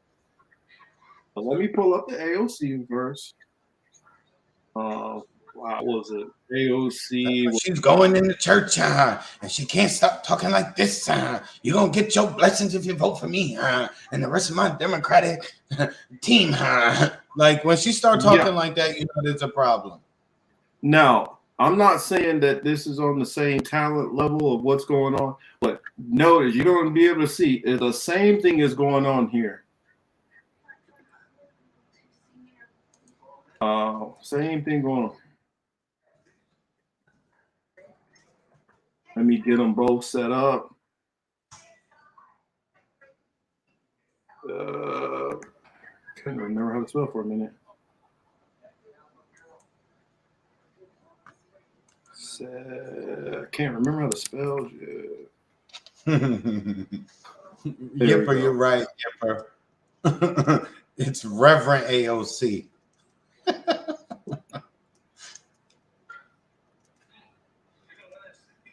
Oh yeah, I remember that. Why not believe in me? Let's see. There we go. Boom. Got them both. Let me get it here. Baba, is that true? She only sold under 800 books. Good. You know that. I'm glad nobody bought her book. She aggravates me. So let's get the ALC one first, and you guys will see. Let's see if you guys see what I mean. Let's put it up. Let's put it on the screen real quick. Let's have a little bit of fun. Let's have a little fun with this. This is what this video reminded me of. You guys know. Let's get the ALC out there first. As a fellow New Yorker, I think one of the things that we should talk about. Oh, she had two coaches. I didn't realize two coaches. After 9/11 has been the targeting and racism against Muslim Americans throughout the United States of America, and this is an extension. You're looking at her, nodding her head in approval. Good job. Okay, now you get the shoulder bounce. Continue to attack, except for the racism and incitement of violence against women of color in this body. I had a member of the Republican caucus threaten my life, and you all and the Republican caucus rewarded him with one of the most prestigious in this Congress. Don't tell me this is about consistency. Don't tell me that this is about anti-Semitic remarks when you have a member of the Republican caucus who has talked about Jewish and an entire amount of tropes. Oh, she almost fucked up her lines, though. You see? All right, that's enough. Now, notice that dynamic. You see the two coaches here in the background? Now, let's drop that one out, and let me show you this other video. Same thing. I swear they have to take some acting classes, not just media training, but acting classes. Now let me show you the same thing here. See the coach? Do it.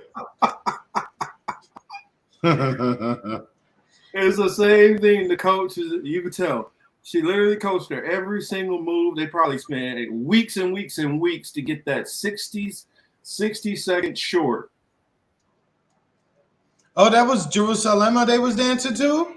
Yeah. I don't want to get copyrights on it. Oh, okay, yeah. But it's when we go out, that's not how it looked. Yeah, that's not. But I mean, that was like, yeah. Oh. Yeah, they have to be taking acting classes. You got that black coach sitting up there trying to coach it up. I mean, you don't even see, again, the black folk don't even talk like that. Like Bowman, the times I've seen him speak, he doesn't speak like that, right? I mean, he does some other. Because he's putting on an act. But, correct. Bowman is that one where, like, let it be some bad black kids. Hey, I'm gonna do a little bit real quick here, so y'all just bear with me for a second. Bowman. I mean, and he's talking, and he's like, "Yeah, I want to make sure that we put in this bill," and be like, "What is it? Tell that motherfucker I will be there next Tuesday, and you better have my goddamn money." No, I'm not playing with that motherfucker. I done told his ass 3 times. That's yes, and House Bill 2732. Yeah, more or less. You already know he gets it like that. Yo, you know who else is crazy? You know who else is wild? Your man Eric Adams, the mayor of New York. Oh, he playing too. He another one, like, he was sleeping with what do you do? He was sleeping with the immigrants where they come in at the processing center. I'm like, Yipper, he's not acting. That is him. That's all him, unfortunately. Talking about Eric Michael Dyson. They told her, don't bounce when you get loud. And she got, she messed it up. It's supposed to be say you that can tell she was coached. Ooh, I don't know, Hamza. He might be. He might be. What streets? What are you talking about over there? What is he talking about here? I don't even know. Jesse is a complete act. He's still dumb. Don't get me wrong. He is still dumb.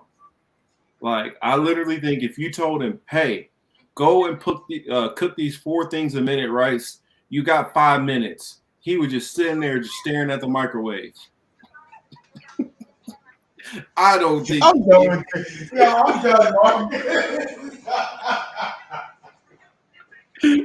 I really think he's not very sharp. I could be wrong. He could actually be a fucking genius. It could be like Dave Chappelle. It can be like Dave Chappelle. Remember when he was doing Lil Jon? Yeah. Remember that? And he was like, yeah, yo. And he was like, and then he would be like, well, excuse me, could you pull my car around to the front? It could be. I don't know. But I'm sorry, I had to take it off the rails for a little bit. You know, sidetrack over. Let's get back to business. But that's seriously what it reminded me. I saw that video where I could tell that girl had been coached. Rick James. God knows how long. Oh, you brought up Rick James. So it's like I just saw Street said it in the comment. Mm-hmm. I'm the prettiest motherfucker and I sang the best. Fuck your couch. Hot take. Jesse is more logical than the whole TYT network. Actually, I wouldn't say that on the low. And y'all might throw eggs at me, like the trans protesters are doing to Dave Chappelle's fans. But what's the little black dude with a little chopped off mustache? He actually does some good stuff when he's talking about like stuff that's going on in the community. And so they got a couple of little reporters that they're doing their own little like TYT side project stuff. They do some good work here and there. But if you're talking about Anna and Jank and the other main doofuses, hell no. Oh shit. Thomas said, getting the eggs ready. Just don't have no Randy Johnson motherfucker throwing eggs at me. Don't need that in life. Yeah, cocaine is a hell of a drug, and honestly, you could literally have Zelensky remake that skit because the stuff he be saying, you can tell he's on some hell of drugs. I mean, just saying. No, Clarence Thomas is just a complete sellout. He's the type of person when they came to him, they're like, well, Clarence, we're gonna put you on the Supreme Court, but we just want you to know at certain points you might have to bend your integrity just a little bit. You might have to be called some names by the black community because we're gonna occasionally ask you to go against your community. We're gonna pay you. He's like, why is he eating a chicken bone? I don't care. Fuck them niggas. Whatever money you got, fuck them. As long as I'm good, that's Clarence Thomas. He don't give a shit. Mm-hmm. He don't give a shit. That man been sold out so long, he don't even know what it's like to even be close to being for black people.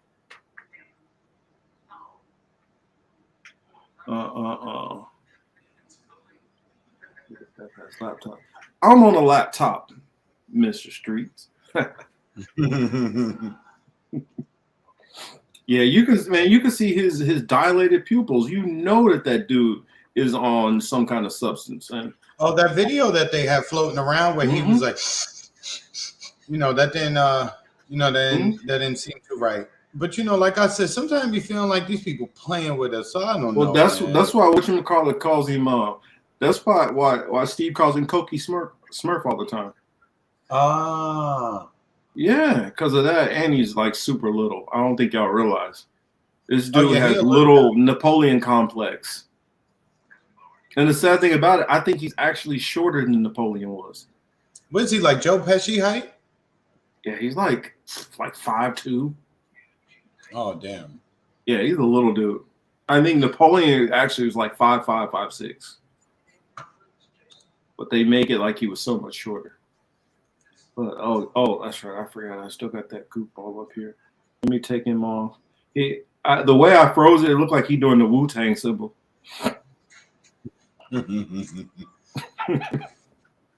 So what else do I got? I got so much stuff in here.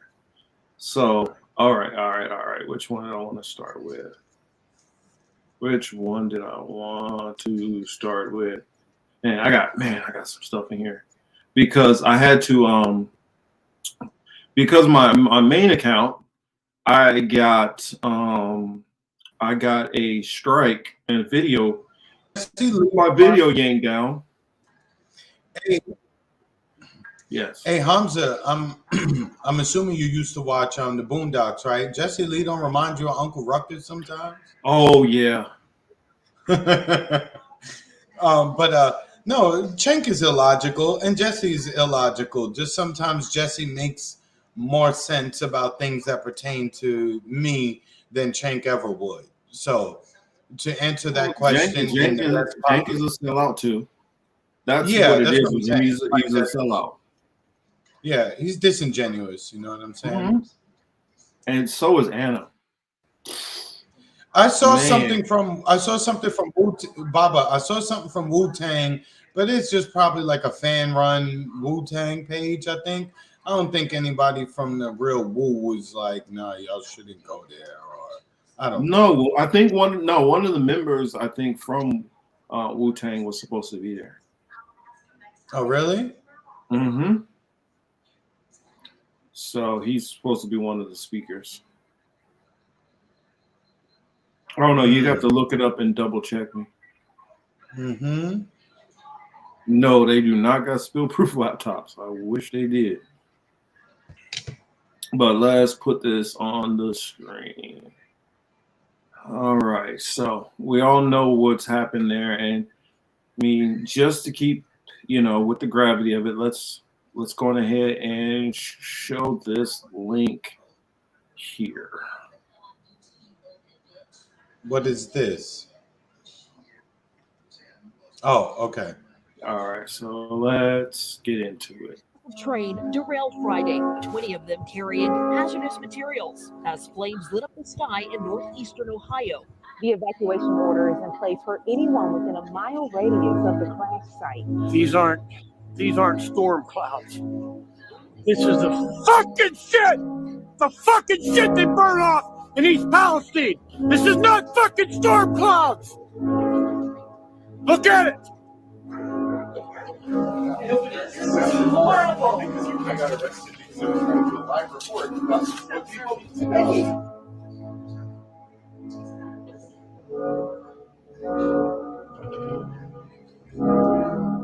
Officials are claiming that the air and water are safe.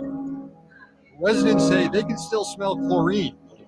They have complained about their eyes watering when they go outside, and one woman says the noxious air killed her chickens. Out of nowhere, he just started coughing really hard and just shut down and went very fast.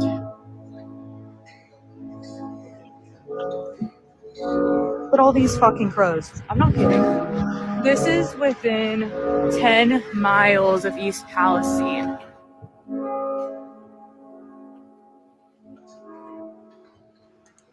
If you have not evacuated, please leave the area.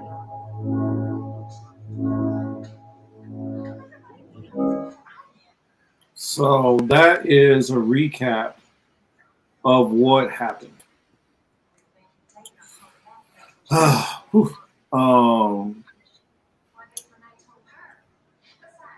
So that's just part of it.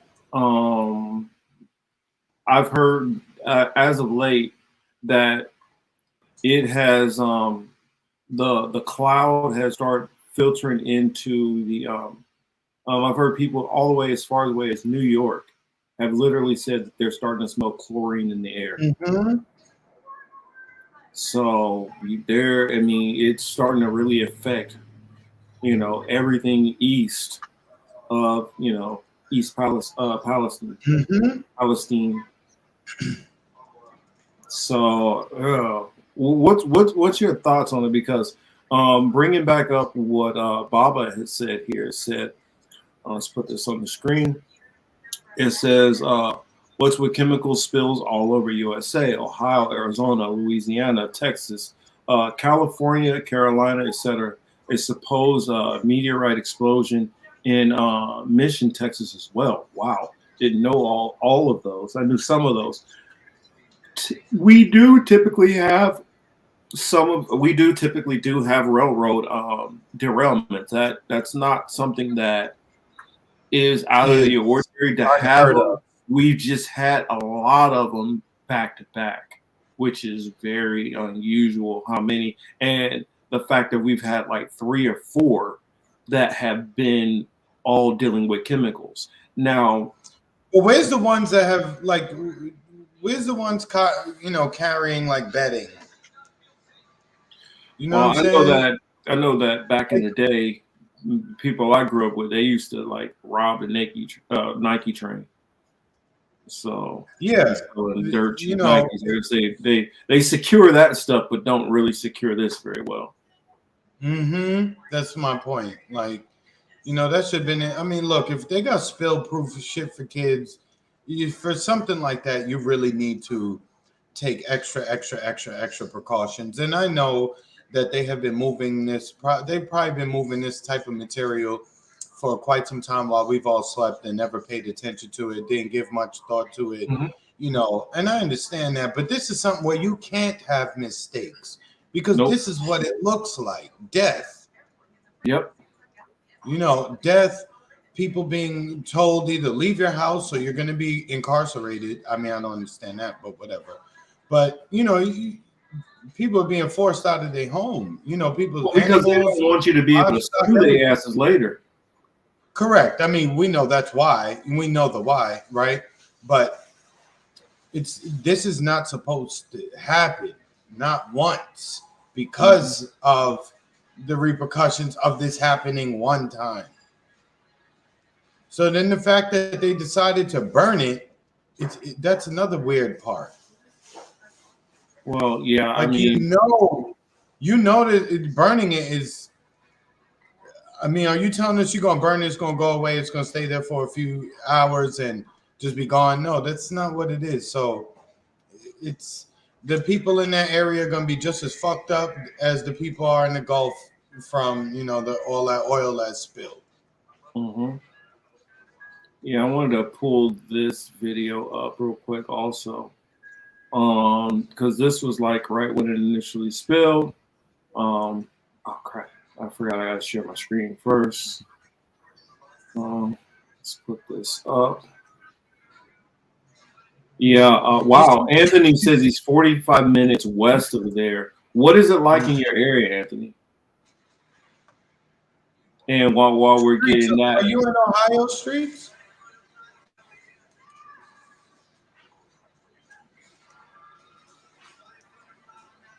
I thought Streets was in New York. Oh yeah, maybe. What was it? That's yeah. Let me play this video. So share screen.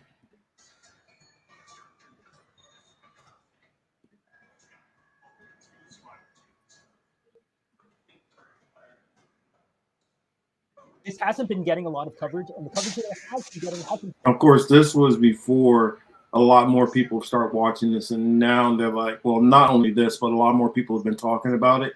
At this point, when he released this, it did not have a lot of initial views, and I tweeted this out at the time. I just forgot to bring this up last week.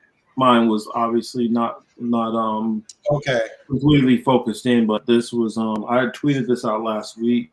That I ran across, and he does a good job explaining a lot of this. And real quick too, before you start that, let's just remember, I believe the Ohio River feeds into the Mississippi. Can somebody correct me if I'm incorrect? Does it? Because I know the Missouri does. I don't know. I don't know if it goes that far over, but it could. I thought in some way, shape, or form. But all I'm saying is, like, again, we're all connected.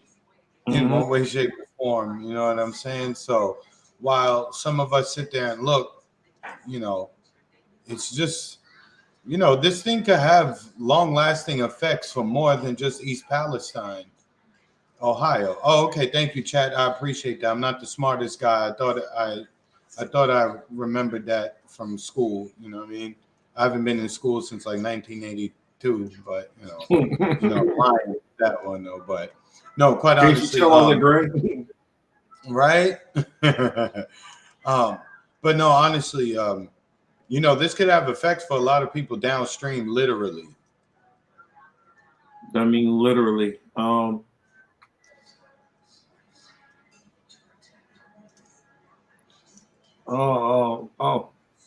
I'm sorry, I missed that one from A. Ross. She said CJ and Nick from RBN were pointing out how the CIA has used the very same tactics about splinter movements that we were talking about earlier. But a good observation. Yes. I'm a little backed up on this side, but I've been going. You'll see me. I've been going in there. Okay, yeah. So let's play. Let's see. He does a good job explaining this. I know a little bit about chemicals and stuff like that. More specifically, I know about stuff that is designed to be weapons. This is a mixture of stuff that can combine to accidentally be made into a weapon. So it's the stuff I kind of loosely know about, but this guy does a much better job of explaining it than I could. Ania, not even a water advisory. I mean, not that you need the advisory, but you know, did they even? Oh wow! So they ain't even tell you like boil your water, don't drink it, just buy plastic water. They're like, no, y'all good. Water's fine. This is like Flint. They say the water is safe, but fish floating dead on the water. I saw that the girl's video, or the lady's video rather, who dropped that rock into the water, and you see all the chemical basically come up to the surface. You know what I'm saying? Yeah. So find that one and send me that one too, real quick. Yeah, that shit is literally like at the bottom, you know. And for all my people who love they bottom feeding fish, or you know, they love their crabs, they love their lobster, they love their shrimp. You know what I'm saying? Catfish. Catfish. All these are all bottom feeders. You know what I'm saying? No, I didn't say, and you know, to Ehela, I didn't say boiling would help it. You know what I'm saying? But just an advisory. I was just saying, like, did the government come out and provide anything? You know what I mean? Nope, nothing. So here, let me play this. Oh, where's it at? And then Oz whistles, to the extent that they do have homes in the region for where things like this happen, they got other homes, they got second and third homes to go and relocate to. You know what I mean? All right, so here I'll play it.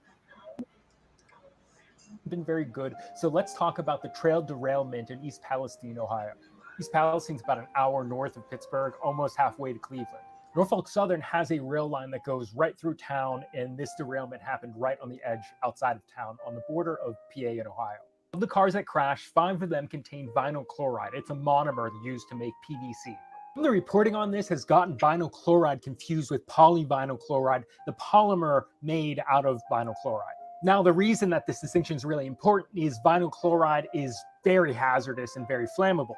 Polyvinyl chloride is a plastics that's used in like everything. The other thing about vinyl chloride is that it boils at 8 degrees Fahrenheit, so it's shipped in its liquid form, meaning that when these trains crashed and these started leaking, they weren't just leaking liquid, but they were spewing boiling gas. So vinyl chloride is really toxic. OSHA has the permissible limit of how much you can be exposed to it during an 8-hour shift as a 1 ppm part per million, average over 8 hours. So prior to this, the biggest spill of this chemical was in New Jersey, where 1 train car and about 23,000 gallons of vinyl chloride were spilled, but it didn't catch on fire. Now, this crash in Ohio has 5 train cars. These kinds of tanker cars can carry between 25 and 33,000 gallons. Let's call it 250 to 250,000 pounds of vinyl chloride. That's per train car, 5 train cars, There's maybe 1 million pounds of this toxic chemical spilling into the ground and also boiling off into the air. But then it caught on fire. I think this is where the reporting is really bad because no one is mentioning what the byproduct of vinyl chloride burning is. Of the many byproducts of burning vinyl chloride, one of them is hydrogen chloride. Hydrogen chloride is really unstable and latches onto water, like just water vapor in the atmosphere, and that turns into hydrochloric acid. So right now, government officials from the railroad, both the governor of Pennsylvania and Ohio are calling burning off the 1 million pounds of this stuff a success, but not mentioning that it means that we have hundreds of thousands of pounds of acid in the air, potentially. Now, ever since engineering school, I've studied a lot of industrial accidents. I just find it really fascinating, and organizations like the Chemical Safety Board, NTSB, and OSHA all have like really good reports available to the public. I think as a designer, it's really good to learn about mistakes. When looking at these kinds of industrial disasters across time, there are a couple things that are pretty universal across all of them. One, the responsible party, in this case, Norfolk Southern Railway, always plays down the reality of the situation. Politicians also just repeat the same lines, and then news outlets just repeat the same. So all we're hearing is the responsible party's word. Yeah. So what do you think of that? This hasn't. Oh, you're muted, Chris. No, I'm saying that was good and that was very informative. You know what I mean? Like, you know, because nobody knows what that shit is. All we know is toxic chemicals. You know what I mean? We don't know that. Okay, because it may be a situation where some people think that you could burn it away, or you could just like scoop it out, dredge it out. You know what I mean? But you know, the thing about this is like it's in your water, it's in the ground, and it's in the air. Yeah. There is no escaping it if you stay there. Yeah, what Baba and Thomas here are saying, this is a big part of the problem. It says Obama supposedly tried passing laws to install electric brakes on the rail cars hauling chemicals. Lobbyists blocked it or under Trump. Well, what happened is literally Trump, he did deregulation. Obama actually wasn't able to get some of the stuff done. Before him, Bush did deregulation. Clinton did some deregulation. Go before him, Bush Sr. did. And so all of these presidents have been deregulating different things, leading to more and more of these accidents happening, being more frequently and being actually worse. Before, when you used to have like derailments back in the day, I'm talking about maybe like 20 years ago, 30 years ago. Well, what happened is you just have a train kind of slightly go off the track. It's kind of tilting. Now you're having like 50 cars, like, you know, go barreling off the tracks and turn into these catastrophic accidents because now the speed is increased. There's the braking. They're not paying for the braking systems that are more expensive. They're not doing the maintenance like they're supposed to. It's the same thing happened with that BP oil spill. There was a baffle that they could have got that was like $500,000. If they would have paid $500,000 to put that one thing on, they would not have had the billions and billions of damage and dollars they had to pay out because of the BP oil spill. And that's the same thing in these cases. Because they don't want to spend a little bit of money, it's costing millions and billions of dollar mistakes. Or some could say they're not necessarily mistakes. It's all leading up to things. Thomas said there has been deregulation on rail companies shipping toxic chemicals. That's part of it. They also don't have to notify you that they're bringing these chemicals through your area like they used to. Because when they did have to notify you that, your mayor could come out or different other officials within your county come out and say, whoa, if you're going to be coming through here with those specific chemicals, you need to go at this speed. You need to do this. You need to do that. You need to declare this. You need to stop and double check this and do all that. And so they're cutting more and more of these steps out, that's why things are getting more and more frequently more dangerous. It's the same thing that we're having with the bridges, how many of the bridges in this country are C, D, and F because they're not repairing it. And there's more and more cars that are going across them adding to faster and faster degradation of these same bridges. The same thing which happened with the levees in Louisiana. If they would have like heeded what this what the Army Corps of Engineers was talking about, then they wouldn't have. I'm not saying that it necessarily could have stopped it, but it's possible that New Orleans wouldn't have near the level of damage wouldn't have happened at all. And the 9th and 8th Ward wouldn't still be as messed up as they are still to this day. But you know, again, Marcus, this happened in the middle of wow. It's a perfect time for a commercial for some lab. This is a perfect time for some lab grown meat or lab grown food. Period. Yeah, because it's not even going to be actual meat anymore. They're talking about literally bug burgers. Yeah. So I mean, it's a perfect testing ground. You know what they say? Every tragedy is a comedy, and comedy is a tragedy. You know what I'm saying? Like, and something like this catastrophe is also an opportunity, right? To monitor and see what happens to the people there. It's really unfortunate. You know, when I envision government and what government function should be, this happened and it was an accident and it was just like, damn, we didn't want this to happen. The compensation for the people affected should come swiftly.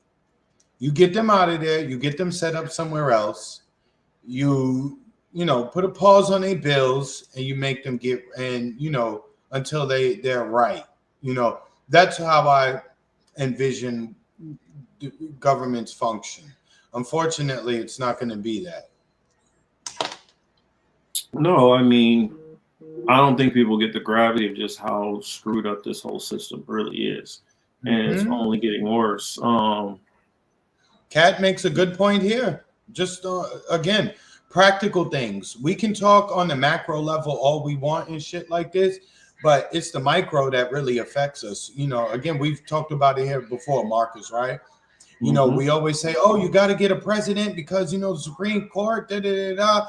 You know what? Before Justice Roberts does anything that affects Marcus and I, the Judge Roberts in the, county court here, or, you know what I'm saying? Or the circuit court here, he has more of an effect on your life than Judge Roberts does. You know what I mean?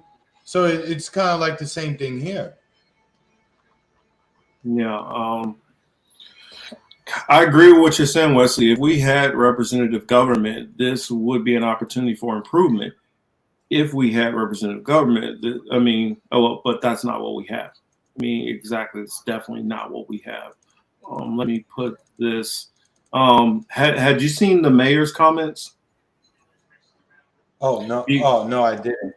Because they decided they were going to have a town hall for it. And they set up this town hall.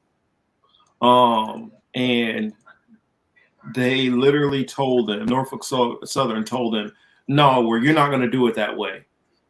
And then they said, well, we're going to set it into these little booths. That way we can talk to people kind of individually, kind of give them information. And that basically their PR department is trying to figure out how do we diffuse this as much as possible. How to best do this without truly, truly embarrassing ourselves on the level that's, what I mean, really bad. So after they did all that, they didn't show up, right? Correct. Hey, Marcus, Baba makes she brought up something interesting. She writes, FEMA denied Ohio emergency funding or aid. Yep. If I read it correctly, Baba, I think the governor of Ohio is supposed to declare an emergency, and then the federal government is allowed to provide the funding. So given the fact that the governor has not declared a state of emergency, the federal government can't do it. But this is what I'm talking about. Yeah, and that's the reason why he's saying that it's perfect. The drinking water is perfectly fine and people can come back. Yeah, it's This is disgusting on a level. And again, if you want to rage against something, this type of shit that you're supposed to be raging against. Mm-hmm. You know what I'm saying? Like, quite honestly. You got a clear, obvious example of how your government should be trying to protect you. And like nothing should be moving in that part of Ohio until they get all them people out of there. Yeah, but you have a division here because the mayor, he not talking the way the governor talking. That's what I said. I don't know. Did you guys see this? So I'm gonna play a little bit of this. Oh. This format was for safety. Everybody had safety concerns. The people want answers. I want answers. We're going to put everybody up here. Everybody stay civil. Everybody.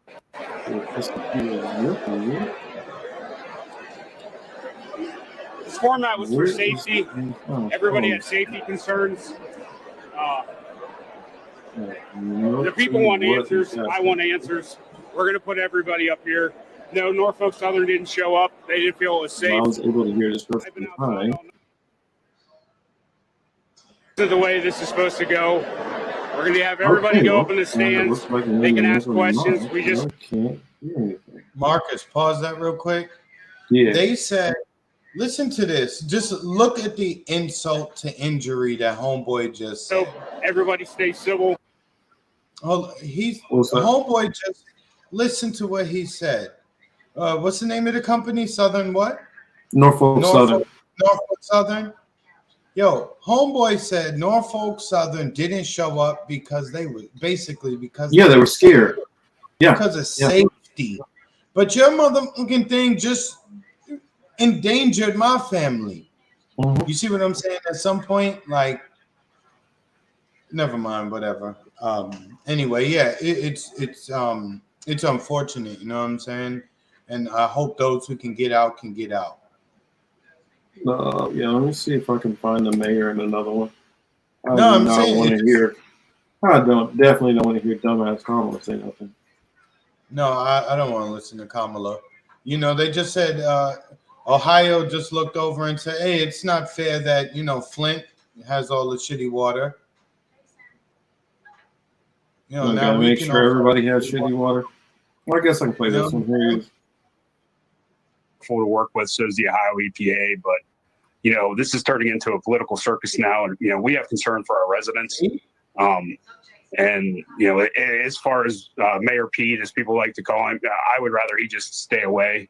He is just going to cause a circus, and unless he's going to bring a shovel and shovel some dirt and get rid of this contaminated soil, that's the only reason he would need to come to this town. The actual people on the ground doing the actual work, they've been wonderful to work with. So is the Ohio EPA, but this is turning into a political circus now, and we have concern for our residents. Sorry. Yeah, but he at the town hall he got a lot more fiery, in some of his responses, rightfully so.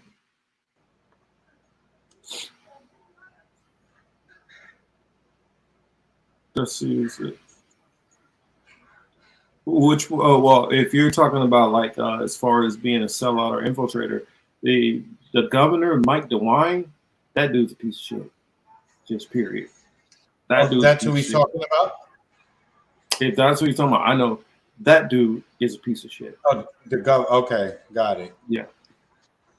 That dude he's no different than that governor who was lying about, Michigan, saying that, the water's perfectly fine. I'm drawing a blank on his name, but they're cut from the same cloth, even though they're different aisles, different parts of the aisle. Let's see, what else did I have? Yeah. What was the comments that we had from geography? Did I have them over here saved or not? I got them. Was it the 6-month nuclear war Soviet? No, that's not it. No. It was in relation to this. Okay. Well, yeah, if you got it, pop it up. I know. A. Ross had asked something about, what was it? What did she ask? Here we go, Marcus. That's what they were asking. This is the comment. Let me switch it back over. Oh, you got it on the screen? No, I put it in the chat. All right. Thoughts on the impact of East Palestine in surrounding areas. Have family in Pittsburgh and Detroit, and I'm concerned about them. I heard impacted areas can be as big as the Ohio River Basin. I would definitely say, yeah, be concerned about them. I think that they should, if possible, get out of that area. You know, that's just what I believe. Or if you can't get out of that area, they need to be wearing KN95 masks at all times. Their windows need to be shut. This is the time to actually wear the mask, because the crap that you're breathing in is horrible. You know, at the same time, they got to be checking the water. You know, again, this is what I expect government to be doing at a time like this, right? For all the places, you know, south of there and shit like that, there should be like 24/7 water testing and checking just to make sure. So people who are not smelling chlorine, whose eyes are not watering, who can't see, smell, or taste that something is wrong, government should be there to check for that. You know what I mean? Mm-hmm. They need to be wearing a car, getting the F out of it. I mean, I agree.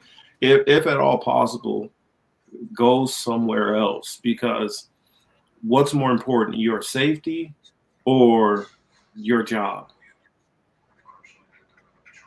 So I know they're putting a lot of people in a bad situation. Oh,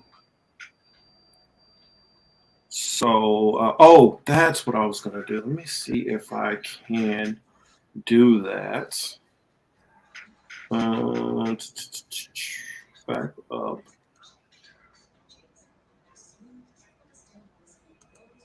Back.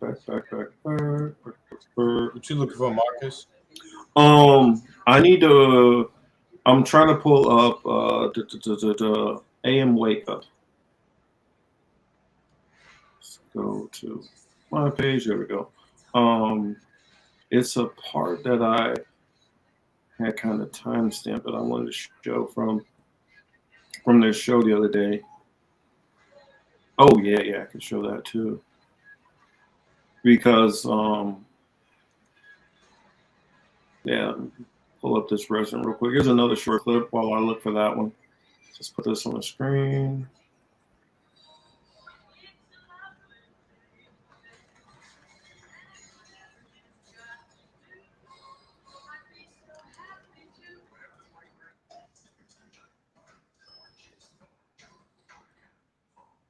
Mother beforehand, as soon as it happened.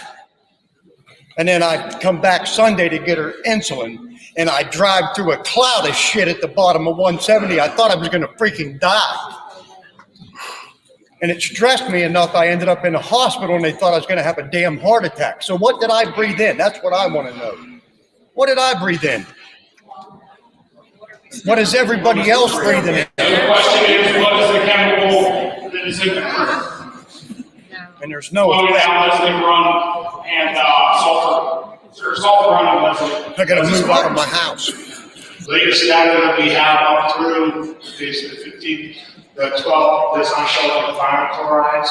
There are other trace materials consistent with combustion byproducts and all that. But the primary driver was the butyl acrylate. Dioxin? It was something I thought I was gonna die.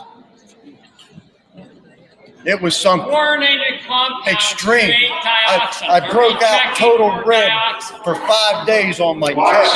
Consistent with surface water quality 260, numb lips for 7 days. Burning throat for 7 days. Draining sinuses for 7 days. And pretty much almost had a damn nervous breakdown over this shit. Everybody's frustrated. I understand this. Did he answer your question? No, I didn't give an answer. I ain't gonna give you the answer. I know I sucked shit into my lungs. It wasn't supposed to be sucked into your lungs. I thought I was gonna wreck my truck. And what happens if he did inhale something and 5 years from now he's all dead or laid up or whatever? Ask him. I Who's walked in the going house to and my be shirt was soaked responsible to here. for his bills? He has no insurance. Who's going to pay for that if he ends up in the hospital? My sinuses drained so fast I was soaked to here when I got to their house. And when I walked in their door, I reeked. On the last. And it's it reminded me of what I was hearing about the people with Chernobyl. No, a lot of people, Marcus, like 5 years down the line, they were literally just all kind of cancers throughout their body and dying. Marcus, not even Chernobyl. You know, Wesley says government left the rail company to decide how to handle the situation, and he said, let's burn it. What's the Greg Palast book where he covered the BP oil spill? Damn, I got the book over there. If I could just see it, I would read you the title of it. But it's basically the same thing that happened with the BP oil spill. The government just said, oh, okay, BP, you tell us what you want us to say, and we'll go out there and say it. That's the same thing that that young Asian man was saying. He said that, you know, they all write these stories and they listen to whatever the other companies tell them. Yeah, this is literally like, this is a Chernobyl for that particular area and those surrounding it, because again, it's not as if you can just say, well, the water is bad, I'll import all my water and I'll be okay, right? Yeah. It's not like you can say, oh, I'll get an air filtration system and I'll be okay. It's not like you could say, well, you know, we'll just dig out all this bad, you know, fucked up soil and, you know, put new mulch. You can't do it. It's affecting you 360 degrees, inside, outside, and around, as Buster would say. So you just got to get away from that area. Unfortunately, I feel bad for those who call it home, but you really do have to leave, or you really are going to deal with the consequences of this shit.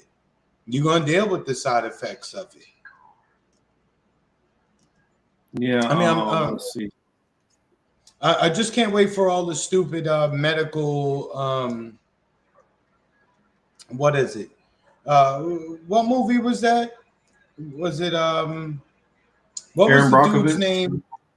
No, what was the dude's name? Josh Fox. What was the movie he did with the fracking? Shoot, I know what you're talking about. I can't remember it though. I can't remember.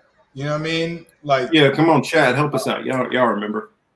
Yeah, there was a movie about the frack. I can't remember what it is, but you know, it reminds me of the same thing that's going to happen there. You know what I mean? They're going to come up with stupid reasons and tell you that you know, you're sick because, you know, you're too close to an electric pole, gas land. Thank you, Dingo. You know, whenever they went to the doctor and they were like, yo, my cat has lost half the hair on its body, you know, the vet or whoever said to the person, oh, well, your cat spent too much time close to the electric pole.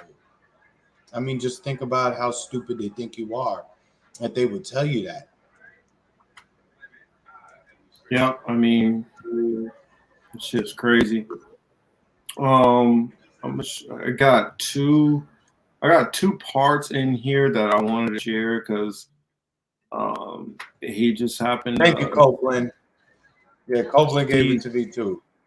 Steve just happened to be hitting on two subjects that we are talking about. So let's unmute this and play a little bit of this. We've been getting regular drop-ins from Addy Ads in East Palestine, Ohio, where yesterday he was going to go take a look at some of the creeks or cricks or runs, whatever you want to call them. Been a number of documented fish kills and other wildlife, small wildlife kills as a result of them being in contact with the water. We had heard reports from Addy, interviewed a guy, I think his name was Ted, I think so, or Tom or something like that, who said if you step down into the creek, just the weight of your boot hitting the water would make oil squish up from under it So yesterday, before he took off, Addy said that that was one of the things that he was going to be going out and doing that afternoon. We have some video of that. Go ahead and I don't know if this is the video, but me and Hunter were watching a video yesterday of someone throwing like a big rock or boulder in a creek or a river, and you just see all the chemicals surface to the top. I'll go grab the video. Addy had also mentioned, and I'm not here to promote a Congress critter or anything like that, but the JD Vance, who's, I guess, one of the representatives of the district or an Ohio senator or something to that effect, was going down there. And this dude actually wound up doing more reporting than 99% of the mainstream media and a number of independent media. So I'll throw that clip in at the bottom of the doc right now, and we can take a look at that as well. And then let's go ahead and roll Addy's. All you have to do is disturb the silt a little bit, like underneath the rocks. Here, right here, look at that. Oh! Oh, holy, oh my goodness. Look at that. It is, what's the date today? 16th. It's Thursday. I flipped that rock over. Wow, look at that. It's trapped underneath the rocks. Yeah. I need to not fall in here.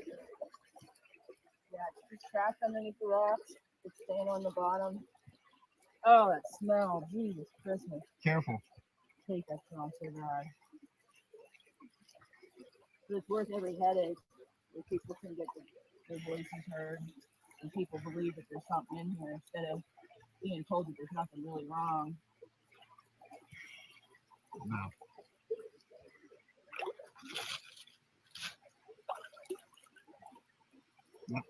Yep. That is not normal. Nope. Some people try to tell me it was decomposing leaves, like leaving a sheen. I was like, no way, dude. That is. This is the one. Okay. I think it's butyl acrylate. What I think it is. Let me pause that. Have you got it? I'll put it on the screen.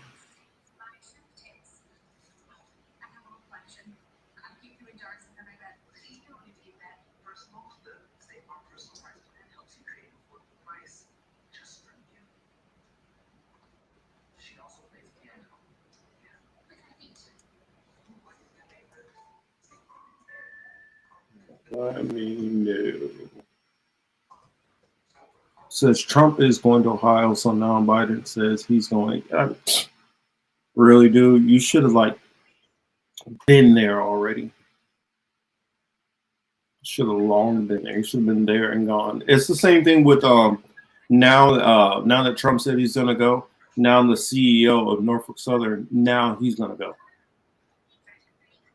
He's like Trump. Trump obviously, I guess, is giving him courage for him to now show up. 2 seconds, Marcus. Got it. Sure. Yeah, I'm. Guess when he gets that one, I am getting up another video. Well, just not another video, but another portion, because the other story that I have on my mind that I've been wanting to talk about is some of the algorithm stuff that I've just seen going on in general. Some definite problems. Yeah, he can't go. It's not safe. Or Instagram? Oh, was that? On Twitter or Instagram, the algorithm stuff. I would say, well, I'm not good at working Instagram anyway. I just I don't really know exactly what I'm doing. But on Twitter, on YouTube, and Google in general. For those who don't know, there is a new CEO for let me see if I can pull that jackass up. For who? For YouTube. It's what Neil something. You didn't know that? Is it Neil like Kadiak or some shit? This dude, Neil Mohan. Oh, okay. I don't know him. But we do need to know him, and I'll tell you why we need to know him. So I guess in the meantime, we'll divert for a moment. We'll talk about this till Chris gets back. Sinead. Good to see Sinead.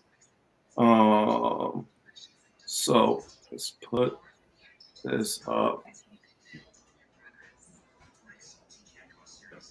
As you guys can see, Susan with Jikki is going down.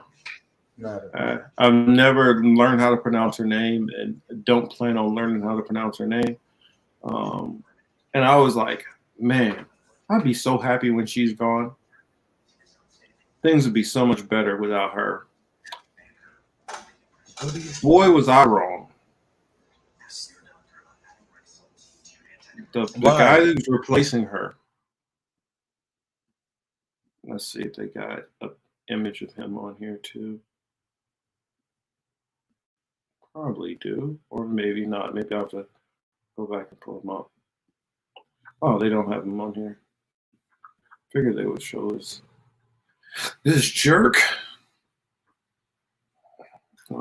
Let's go up to top and find him.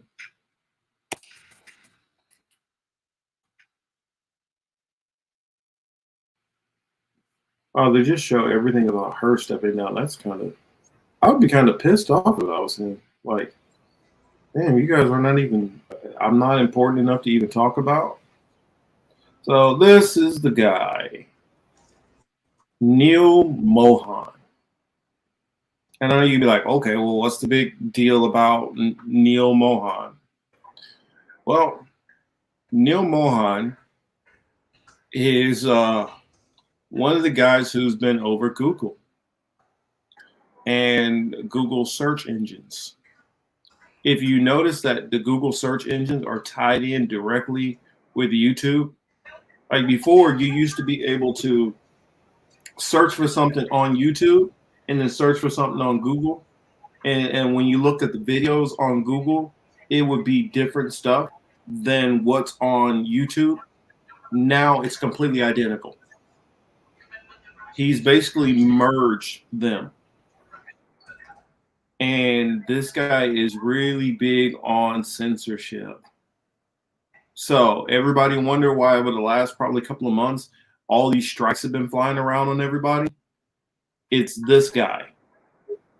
This guy is the one who's doing all these strikes. This guy is the one who's switching up the algorithm. This is the guy who is giving us a lot of these headaches. So she was horrible. Don't get me wrong, but it's about to get worse under this guy. While doing research, I was literally looking for information on various, normally I'm always looking for information. And you know the biggest thing that I found? Normally any major platform, I mean anybody who has a major platform, you can find criticism on there. For instance, some people who swear by Jimmy Dore and love Jimmy Dore, I can find plenty of videos. Jimmy Dore is a grifter. Jimmy Dore is a liar. Jimmy Dore is X. The same thing with a Sam Cedar. People who like Sam Cedar, I can find Sam Cedar is horrible. Sam Cedar is a liar. Sam Cedar is a grifter. I can find, you know, anybody that's on these platforms, typically, I can find the good and bad content of both. It's starting to become certain platforms that are more favored. You're starting to not find any criticism of certain people. You're putting in, for instance, that you're looking up, if it's, let's say coffee, let's say Colombian coffee is something that is negative for the YouTube censors. They don't like that. You put in Colombian coffee and it's going to pull up everything but Colombian coffee. That you're starting to see more and more of that, where the algorithm and the search engine is just not even making sense. It's literally not even searching for what you're looking for. Mr. Street's multinationals serve no countries, only their interests, and they are the puppeteers of most politicians and corporations. State Street CEO being of them. Yeah, this is starting to get really weird for me. How I'm not able to find certain things. Sorry, I kept laughing, but you wanted to hop in there, Chris? YouTube's not based in Russia. YouTube's based in California. They're right up the road. They're not very far from where I am.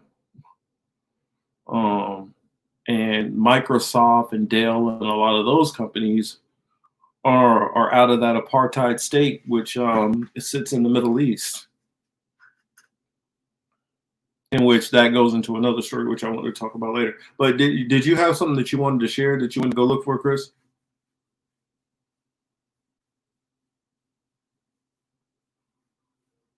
Oh, no, yeah. you got it. Yeah. No, I don't. Russia. It's not Russians that it's owned by. It's owned by some other people. Well, they could be Russian, nationality. But they fall back up under a certain other umbrella. Something else. View California. I think it's what Vista View, maybe. I'm not. Whatchamacallit? YouTube's not in Hollywood. It's Silicon Valley. It's a little further up. I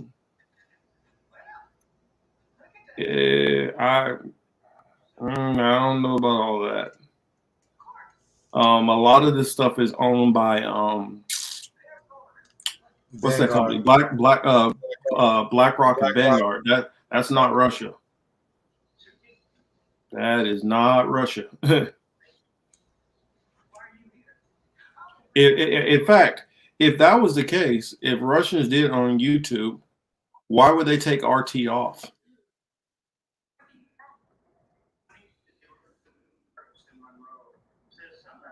Obviously, if you the narrative is it's been pro-Israel more than anything, and it's obvious. And if you go into I guess let's go ahead and hop into this.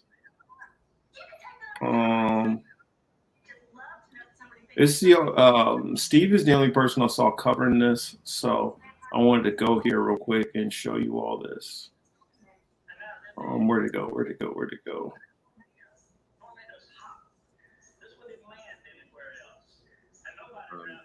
And also to be a source of truth. If you want to find out what's going on and what's really going on, then you should be able to go on X, the X app, and find out. So it's a source of truth and a maximally useful, I guess, wrong word, but system.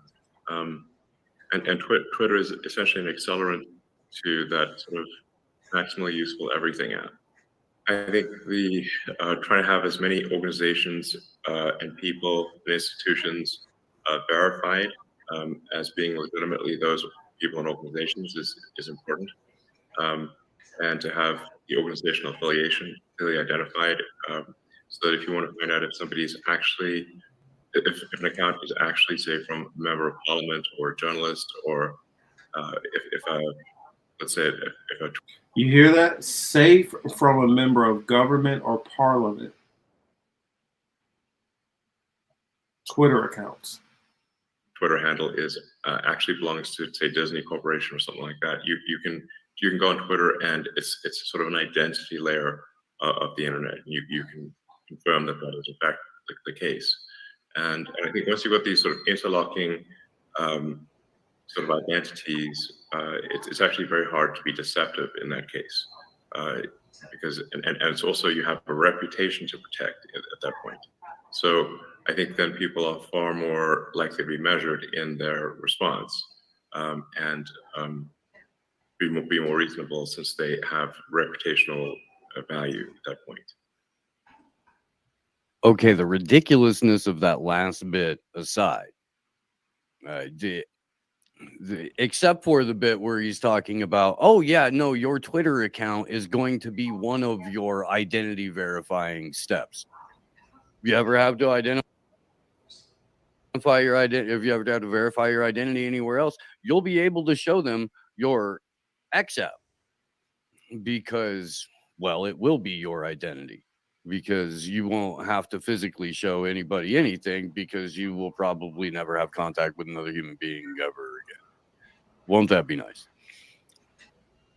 He's out in the open about and trying to couch, like, I mean, he wasn't even really making any sort of a free speech argument or position there. This was just, hey, what are you planning on doing with the thing that you spent $44 billion on? And he goes, oh, well, yeah, I'm going to roll that into what amounts to the Western version of WeChat, and it will be your identity, and it will be your wallet. He said it'll be your everything. Well, your entire existence contained within Elon Musk's app. At the World Government Summit, talking about how important it's going to be for other companies that are there, that are hanging out. And we do know that Elon's got a number of investors from the area, Mideast investors. And so they're there. They're hanging out. They've got. So, yeah, I just wanted to share that a little bit about what Elon is talking about and what he's planning on trying to do with, Twitter.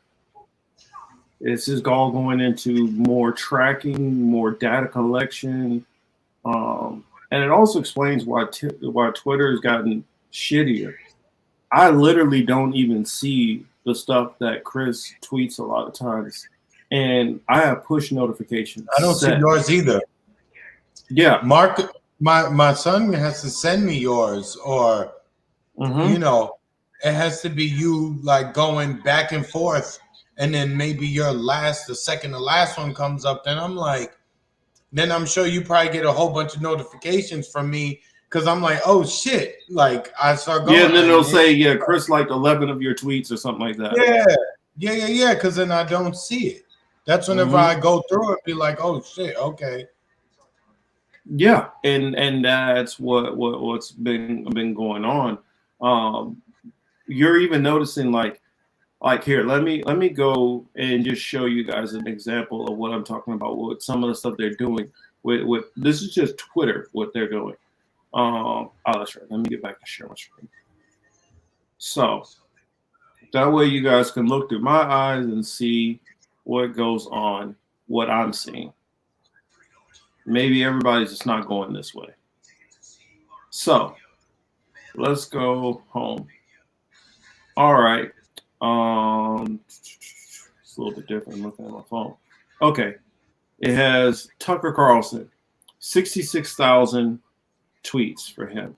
Whoever Laura is, trending in California. So let's click on Laura. Let's see what that is.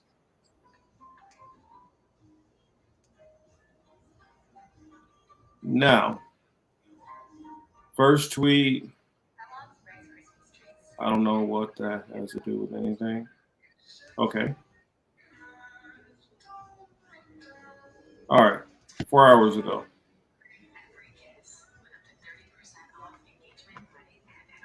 This one might be legit, which I'm seeing. But let me show you some of the other ones that I typically see. It'll have stuff trending. All right, yeah, okay. So one of these ones, this is trending at 4,000. This is trending at 8,000. Whoever Chris Sky is, this is trending out 1478. Now let's. What I'm seeing a lot of times is, okay, that's 9 hours ago. This is February 11th. Why is that popping up as the next tweet, whoever the person is? This is February 10th. Why is this one popping up? This is February 8th. This is not something that this is him retweeting something from February 7th. February 7th. This is February 16th. But what we're seeing is they're putting other stuff from other dates to make stuff trend. They're compiling just a certain topic, picking that topic, and just, you know what, we're going to find everything that has to do with that topic. Let's see what the Illuminati one is. Let's see what that goes into. So, February 14th. February 14th. February 9th. I mean, it is what is it, the 18th now? Right, Chris? Yeah, no, well, I mean, for me, it's the 19th. Okay, 19th. So why is it pulling stuff from this far away to throw all these things on to make this trend? 10 hours ago. This is February 13th. February 14th. They're taking... Damn. This is February 8th. Before, when something would trend, Well, it's because it's from, something organically trending within a certain amount of time period. Marcus, that's that crazy Christian fundamentalist from the Oprah show, right? Which one? This dude. He's the one with the family and the son who's weird, and they went on Oprah. Never seen that? If it's the one that's on the screen now, No. Sorry. No. He looks exactly like the guy. Sorry. But he looked just like the dude. But this is what they're doing. They're forcing stuff to trend, whether it's trending or not. February 12th. Now, I'm not saying Illuminati shouldn't be trending, but February 12th. Why is this trending today? Charleston. Still. You got Charleston up there. Yeah. That boy, we're going to find out he got shot by somebody eventually. Yo, do y'all know who Charleston White is? The crowd? Anybody? Are you guys familiar with Charleston White? I'm just curious as to how much our audience knows about him. Now, let's see another one of these. I know that's something that's going on right now. Jimmy Carter's here. Okay, let's see. Oh, Jimmy Carter's in hospice for the rest of his life. Yes, so that makes sense why that would be trending. Okay, Greta. Let's see why Greta is trending. Because she said something. She said a snarky comment about Andrew Tate. Let's see. That's 7 hours ago. This is from the 10th. 9 days ago. Let's see what else. This is on the 5th.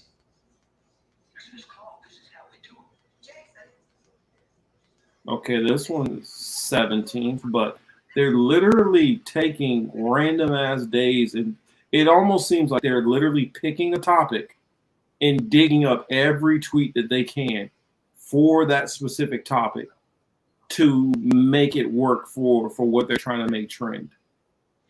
It's clear and obvious what's going on. It is very. I don't know. And then also, you're not able to get tweets from people which you interact with, especially if you don't pay.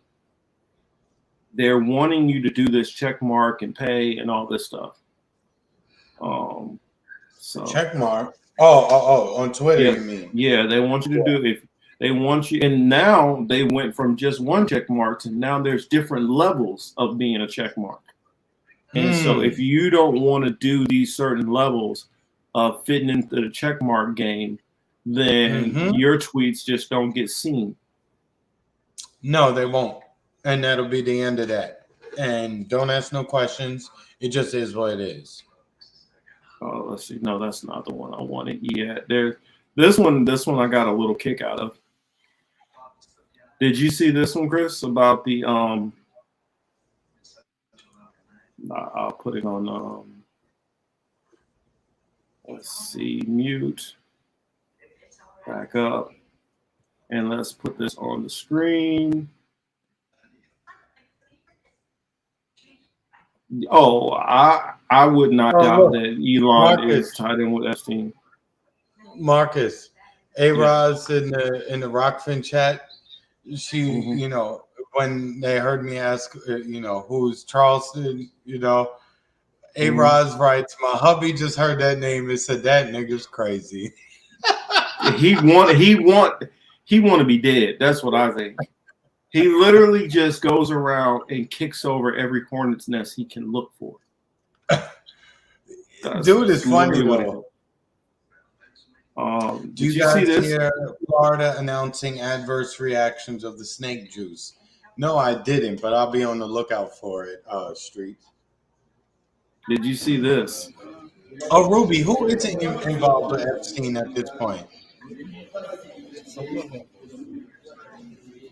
This has been getting some buzz too. Oh, the African trying to make it hard on themselves, huh? They're like, hey, time for you to get your ass out of here. You gotta go. The irony, right? Mm-hmm. Yeah, I heard about Bruce Willis. That's kind of sad. That's sad. Oh, I don't know what happened to him. His condition has gotten really bad now, and Oh, now yeah, he's yeah. unable to speak at this point. They're like, get your ass up out of here.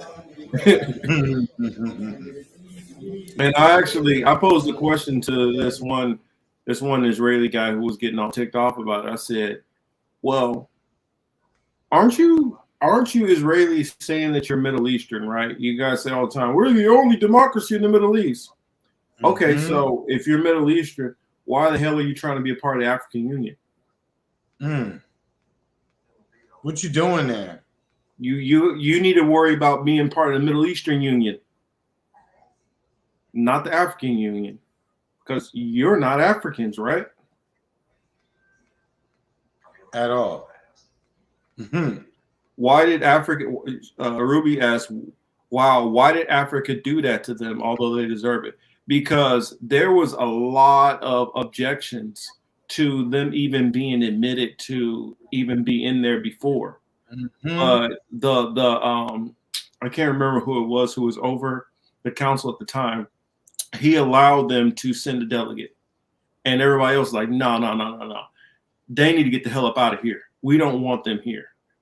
And so finally, enough voices stood up there and like, no, Israel needs to be out of here. And especially what's been going on recently with the new, and that's what I don't get with Zionists. It's like, yo, y'all know what's been going on with Ben Gvir.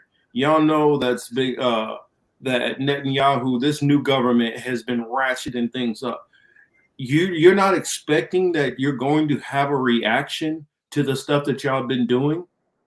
No, I get it. You might not be part of the government. You might not have nothing to do with anything, but you can't be tripping when your government is doing a bunch of BS. And then now people don't want to mess with y'all. Same thing which happened with the Olympics, not Olympics, but what was it, World Cup? World Cup. When people, none of them wanted to talk to the Israelis during the at Qatar.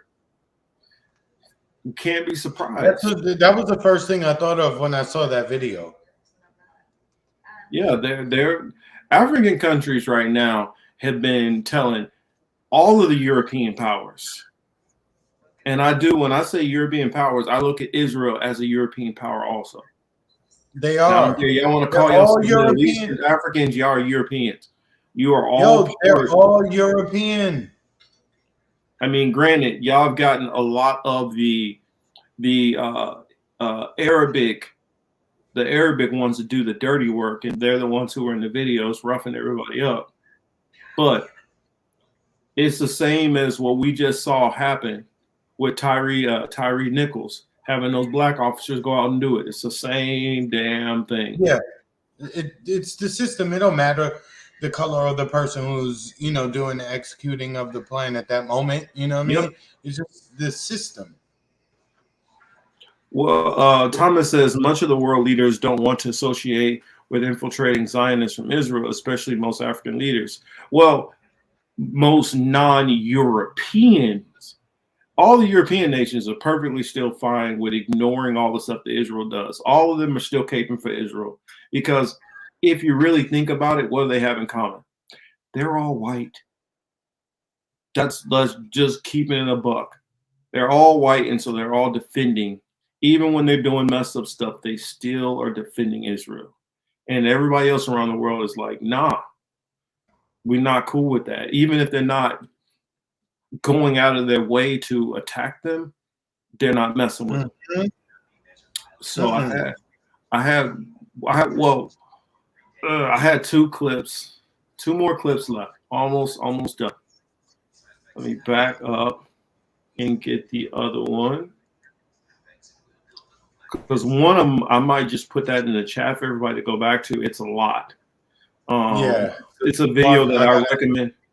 I was gonna say, you know, we had a long day today. We got a long day tomorrow, so I gotta take my ass to Miami tomorrow morning too. Now I'm not looking forward to it. This other story that I got here. Yeah, I'm gonna show this. This is only a 2-minute clip, and then the other clip, I'm only gonna show like 5 minutes of it. Partially because it's long, and the other part is I think y'all can get the gist of it watching the first part, and then y'all can always still go look up the rest of it.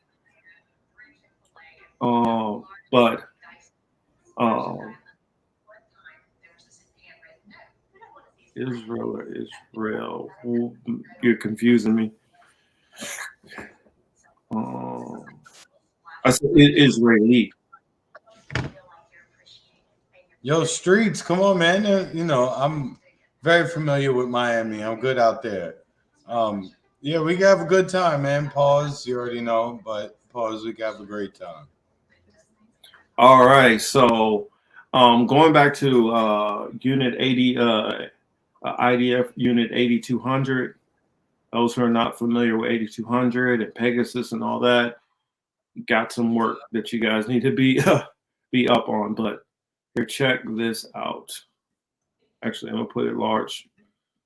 This dude, they finally figured out who this guy is. He's been doing a lot of stuff. We'll say that. Shalom Aleichem. Shalom. President Koche, George is the nickname, and I don't have a name. This is Tal Hanan, the mastermind behind Team Jorge, a covert unit that specializes in hacking and disinformation. For 2 decades, Hanan's real identity has remained secret. He operates in the shadows using an alias, Jorge. Now, a joint investigation by The Guardian and Forbidden Stories can reveal who he is, where he's worked, and how he manipulates elections for money. So the disinformation industry is a relatively new phenomenon, which effectively distorts reality and spreads online propaganda. It is usually done by states themselves or by mercenaries for hire who work for private clients or for governments themselves. Almost always this is done covertly. To expose this disinformation unit, reporters went undercover as prospective clients who wanted to delay an election in Africa. In 6 hours of secretly recorded meetings, Hanan and his Israel-based team were filmed demonstrating their services. Open source, cyber, special operations, intelligence. Hanan has corporate and political clients and boasts about past and present jobs. 33 presidential level campaigns we have completed, 27 of which were successful. One of Team Jorge's secret tools is a piece of software called AIMS, which weaponizes social media. I'll show you why our system is considered by the type of client that buy it. We have thousands of profiles. Each and every one of them multi-layered. It means they have Facebook and Instagram and Twitter and YouTube channel and Telegram and whatever you want. Let me back that up again in case y'all didn't hear that. What do they have? They got bots. And Real life Twitter bots. and YouTube channel. Facebook, Instagram, Twitter, YouTube, And Telegram and Telegram. That they are literally using their bots, infiltrating all of these systems. and whatever you want. And so here, there's that one, and I'll play this one last one. Oh shit! I didn't mean to do that. Click the wrong button. Let me bring my Twitter back open again. Now, where do these people come from who are doing this? Where are they? Are they just popping out of nowhere? No, they're not popping out of nowhere. Let's see, where did it go? Oh. So let's pull this link up. It's the last one. I'll just put a couple of minutes.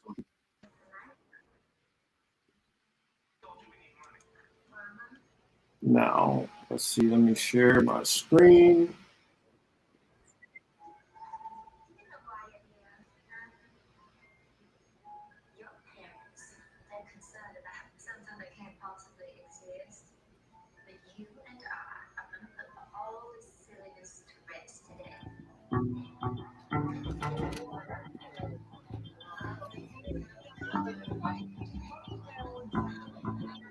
Maybe go back and tell me how you three guys got together and came up with this crazy idea.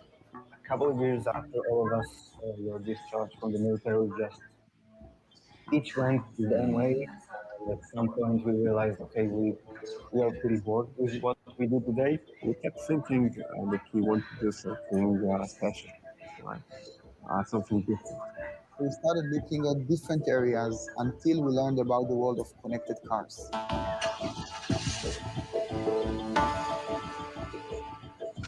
Cars are way more computerized than we realized. You have dozens of different computers in each vehicle. Almost everything you can imagine is somehow controlled by a computer. In the recent years, it became almost a trend to connect vehicles to the internet. And once you take such a complicated machine that has so much software in it and so many computers and you connect it to the internet, you have a serious problem. How do you start your day? What kind of questions are you asking each other when it comes to your industry, of course? So, the first steps, we took our own cars and we tried to hack them. And it was fun, it was nice. And then we really understood, look, this is possible. We need to do something about it. It's going to be a massive global problem.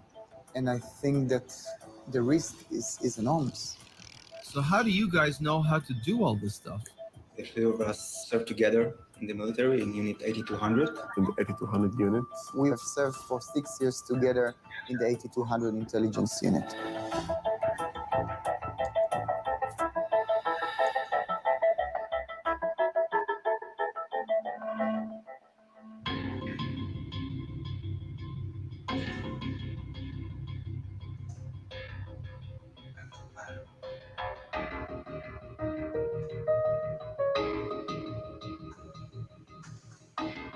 Stuxnet. It ain't safe. It ain't safe.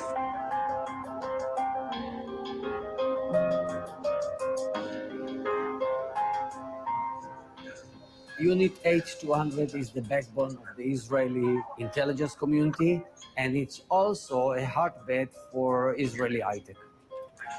In recent years, when the name of the game is cyber, offensive cyber, defensive cyber, Unit 8200 is there among the top 4 or 5 leaders in the world. The exact comparison is to US NSA, to British General Communication Headquarters. Hello. I would say that the harsh reality of the region and the neighborhood where Israel lives is the driving force behind the intelligence community to develop the best technological skills in order to have the edge over the enemies.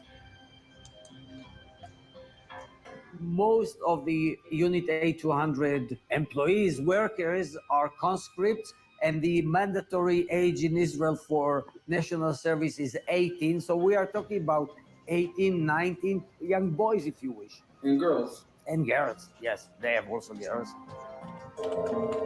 You have very young people, young teenagers who have already homemade, homegrown skills to be hackers, to penetrate computers, to intercept information.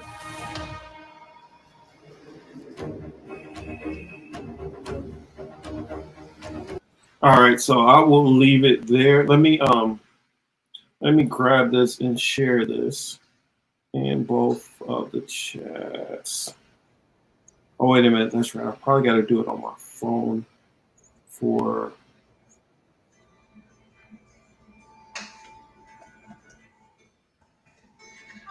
I'm going to put it into the rock thing right now.